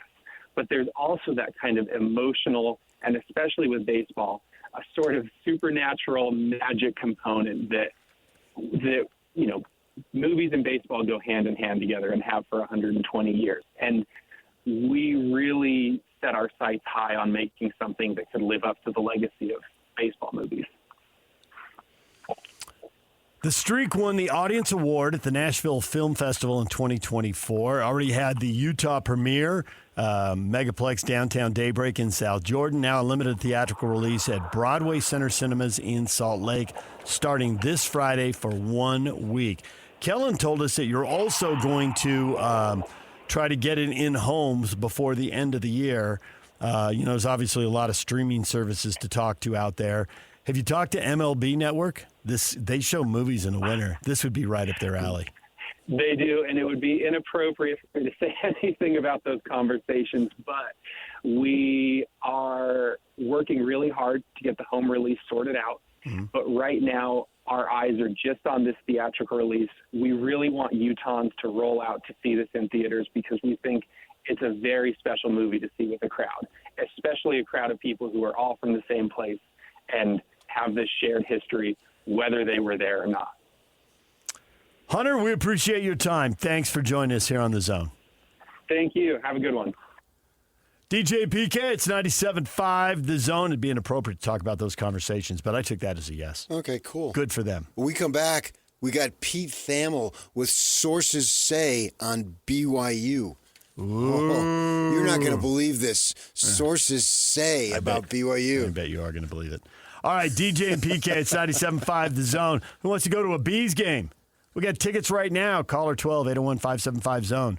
Wins a 4-pack of tickets to watch the Salt Lake Bees play at the ballpark at America First Square in Daybreak. Caller 12 right now, 801-575-ZONE. Call now.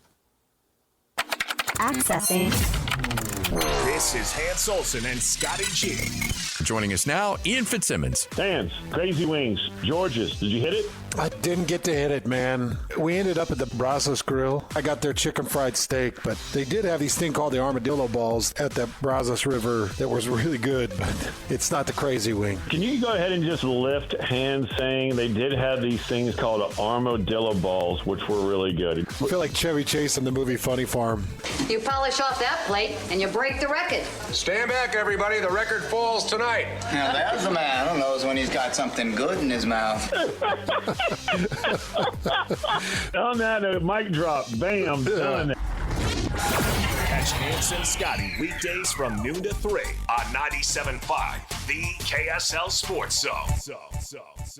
Soccer Radio Headlines brought to you by Trajan Wealth. Call Trajan Wealth today, your local trusted financial fiduciary, 801-899-7600, or visit their website at TrajanWealth.com. All right, sources say, PK, what do you have? Sources. Pete Thamel, sources. BYU is naming true freshman Bear Bachmeier as a team starting quarterback with his debut coming Portland State August 30th. Bachmeier, who will wear his number 37, will become the 47, will become the first true freshman to start an opener for BYU. I did not see this coming. Not since friggin' June did I see this coming. I wrote about it 4 times. You should get the links to all those stories and then quote tweet his sources. I get it. But if you don't put it out on Twitter or X, it's not news. But you told me not to do that, so I don't do that.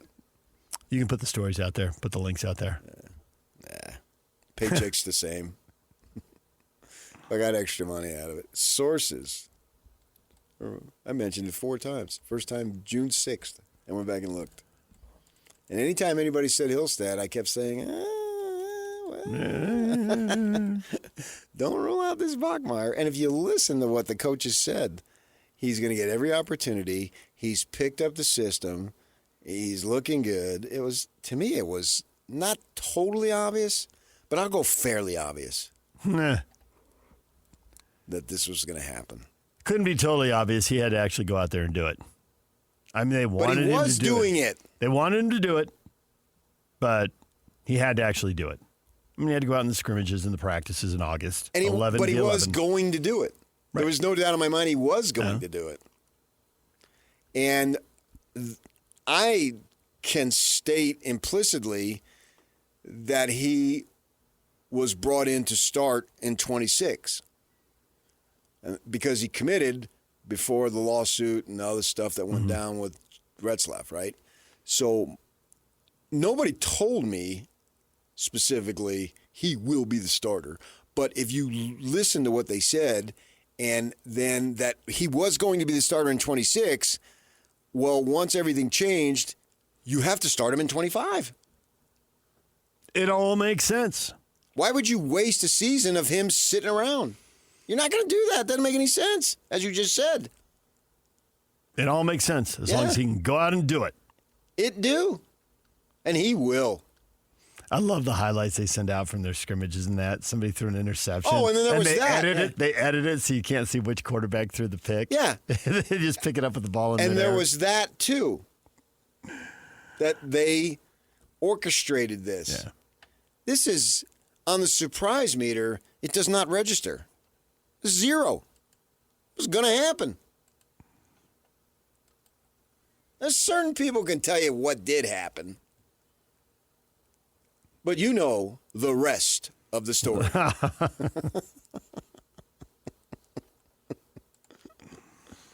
And that just adds more intrigue to the season. Combined with the 3 schools, Utah State, BYU, and Utah, I don't know that I've had a season that has more intrigue. If I combine all 3. Because Utah State's going to get unprecedented publicity because of Bronco. Bronco does add a little zip to it. He adds a ton. Plus, I think that there's a whole thing of whoever the new coach was. I mean, obviously, it turns out it's Bronco. But whoever it was, it's like, okay, you got to hit the ground running here, have a year, because you need a little momentum, because the bar gets raised next year. It do. And that makes it intriguing and compelling. Bronco is the most accomplished coach Utah State has ever had hired in football. Basketball, Stu Morrill. I'm only going my 32 years here. I don't know who else they had. No offense and I loved Charlie Weatherby. Because he's quotable. Just remember the name. Oh, okay. They had some quotable guys. Weatherby could talk, and then John L. Smith could talk even more. For the 3 days. No, that was 3 days at Weaver. Yeah, he did 2 years, I think. Yeah. Maybe he did 3 years. Maybe he did 3 years. Yeah, John L. could talk, yeah. Yeah. Remember that halftime interview? He was screaming. I don't even remember what he was screaming about, but he was screaming. Yeah, when he told Locke he was ugly walking across the field in San Jose State in a halftime interview. He had personality, He no did. doubt. Even locked his burst out laughing. And Gary. But I don't think Gary had the level of accomplishment and proven track record. Well, he hadn't been a that head Bronco- coach. When he came back the second time? He hadn't. He was a head coach at SUU. Yeah, he was. You're right. Yeah. But again, lower level versus BYU Lower and level. Virginia. And then he had also been a high school head coach. Mm-hmm. Whereas Bronco had, when he got hired at BYU, was nothing. But now he is something, and he knows how to build programs. And then Utah with the change, and then BYU here, can they back up now? Back it up last year, this year to do what they come close to. And now with Bachmeier and Bachmeier's list of credentials in terms of recruiting. Now that makes me nervous because they've had a couple other guys who had that and didn't do a whole lot. So what does that mean? When you get there and the competition is to be had, it literally means nothing. It's how good are you here, not how good were you there, meaning high school. Mm-hmm. So, but the level of intrigue on this, yeah, all three teams. We are 11 days away. The countdown is on. Other things we talked about this morning. The Browns are in it. Daniel Jones is named the starter with the Colts. Joe Flacco's named the starter with the Browns. But if you rank the quarterbacks, I think these guys are all in the bottom half of the league, which I guess is why they have quarterback Well, the battles. fact that Flacco is in the league is stunning. He's 40. He is beating the odds. He's a man. Yeah. He's a man. He's 40. I'm a man. I'm 40. So, yeah, Flacco? Yeah, absolutely. He was a transfer back in the day. He was at a bigger program and then went to Delaware. Was it Penn State? Michigan or Penn State? Yeah, I think he was at a Big Ten school. Yeah. And then went to Delaware and really lit it up. I think, yeah. Is he from that area? And then he's Dennis Pitta's buddy. Oh, it's Pittsburgh. He was the University of okay. Pittsburgh. Yeah. He was at Pitt. Because he's a Northeast guy. Yeah. Audubon, New Jersey. Yeah. He's a Northeast Italian. I can spot them a mile away. And then he's Dennis Pitta's buddy because they played together in Baltimore, right? And he was at a game. Are we going to have BYU basketball? Is it just going to be filled with celebrities this year? Is it going to be like the old Forum Staples Center or whatever it's called now, where they show the celebrities at the games? Yes. Okay, I can't keep looking at Hatback and Ainge, though. I'm over that. You need a few more. Like we had Conor McGregor there last year. Yep. Right? Who else? Well, are you going to limit it just to the Marriott Center? Because I'm factoring in the fact that they're playing a game in Vegas, they're playing a game in Madison Square Garden, they're playing a game in Boston. Wherever. I get your point. Yeah. So there's more opportunities. I don't know what stars are going to be performing in Vegas when they play in Vegas, but I could see somebody, we were at the Mountain West Conference tournament one night. We looked over, and Doug Flutie clearly had been golfing either 18, 27, or 36 holes, and he had like 4 buddies. It was some guy's trip. And Doug Flutie did that. He was there more than once. Because I said that to you. I'm like, Doug Flutie's here. And he goes, yeah, he's been here before. Yeah. But I didn't go to the conference tournament every year, and you did, so you knew that. Right. Yeah. Right. Yeah, it's Doug Flutie sitting over there. He's got the ball cap on, and it clearly came straight from the golf course. We got to keep a list, Yak. Let's remember this. A list of celebrities that they show at BYU basketball games, wherever they play, home or away, or neutral floor, obviously. This could be. Are we going to see LeBron show up? Watch DeBonsa? He passes the torch. You always have to pass the torch. The torch has to be passed. That gets difficult. We'll have to compare his NBA schedule to it has to play out, obviously. Yeah. But you do get that sometimes. I mean, we've seen Jazz players go down. I expect Jazz players going once. Yeah. Particularly if they have, in the case of George Bailey, or Baylor, I mean. Yeah. They have, I went George Bailey, which is A Wonderful Life here. I don't know why I got that one. And did you say yesterday you watched that? I was making a joke about that with your wife. We were golfing. Because we were at Old Mill and they ring the bell. And every time they ring the bell, a golfer gets an ace or wings. It's a Wonderful Life. I watch it every year. I went free association like you. And that's a song I grew up with in the Italians where the guy's on a bike and he sings "O Sole Mia." Watch that the next time. Okay. The guy will be on a bike and go, "Oh, Sole Mia." That's a song I grew up with my grandmother. DJ and PK will come back. Your feedback next. Stay with us. And it's all over almost here. Don't go nowhere. DJ and PK, it's 97.5 The Zone. It is time for your feedback. So many questions about these quarterbacks.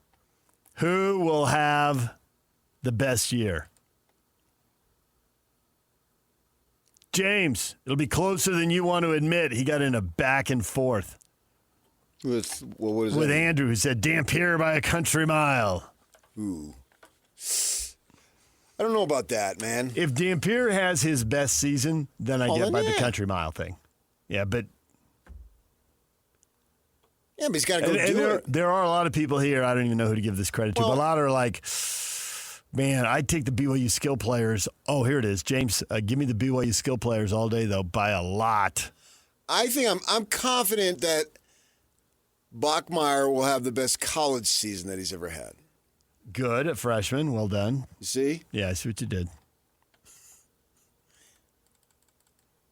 But this is unheard of. This probably has literally never been done. A kid graduates early, goes in spring ball for someplace else, and then starts the first game somewhere else for another institution. Yeah, I don't know. That can't happen. I don't know who's pulled that off. Yeah. As far as the reaction to Kyle Whittingham, may not release a depth chart. Greg tweets back, petulant children. My favorite kind. I was one of those. Why would you be? In fact, I still am. Why would you be any other kind? Yeah. Petulant children. Petulant. That's a beautiful word. It really is. DJ PK, and we're joined by Hunter Phillips, producer of The Streak, the story of the Salt Lake Trappers 1987 team that won 29 games in a row, setting a pro baseball record. Hunter, you say it's a labor of love. What's been the best point? What have you really enjoyed about learning about this team, meeting these players? Honestly, it's been over the course of, and I told you it's been 7 years that we've been making this, and over the course of that journey, really what's been incredible is gaining the players' trust, getting those folks to say, okay, you can be the guys to tell the story of the thing that we're professionally the most proud of. That's a big responsibility. And to watch them and be with them over these years, and now to have these guys watch the movie and give it their stamp of approval and tell us, it's a blast, they laugh, they cry, the whole range of emotions, that particular audience loving the movie kind of makes the whole thing worthwhile. Do you know if those guys was that individually? I suppose you can't say uniform everyone, but the highlight of their baseball careers? Because a lot of them played a long time when you get to that point.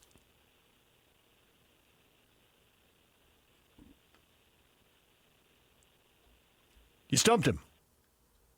Sometimes you have to go back and do your research. You just don't want to just... You look it up. Yeah. I wonder if any of those players won a College World Series or a high school state championship or something like that. 29 wins. 29 in a row and showing up in Sports Illustrated when you're undrafted and you're in an independent team and everybody's counting you out. Right. And to the point, as the streak gets to 10 and then it gets to 15 and then it gets to 20 and you still got another week and a half of winning games. And that's the best thing about a team sport. You get to share it with everybody. Yeah. Yeah, the clubhouse after each win had to be awesome. Yeah. The music had to be playing. Right. Guys laughing. And you have a bond there that becomes unbreakable. Yep. All right, DJ and PK, it's 97.5 The Zone. Jake and Ben are coming up next right here on The Zone.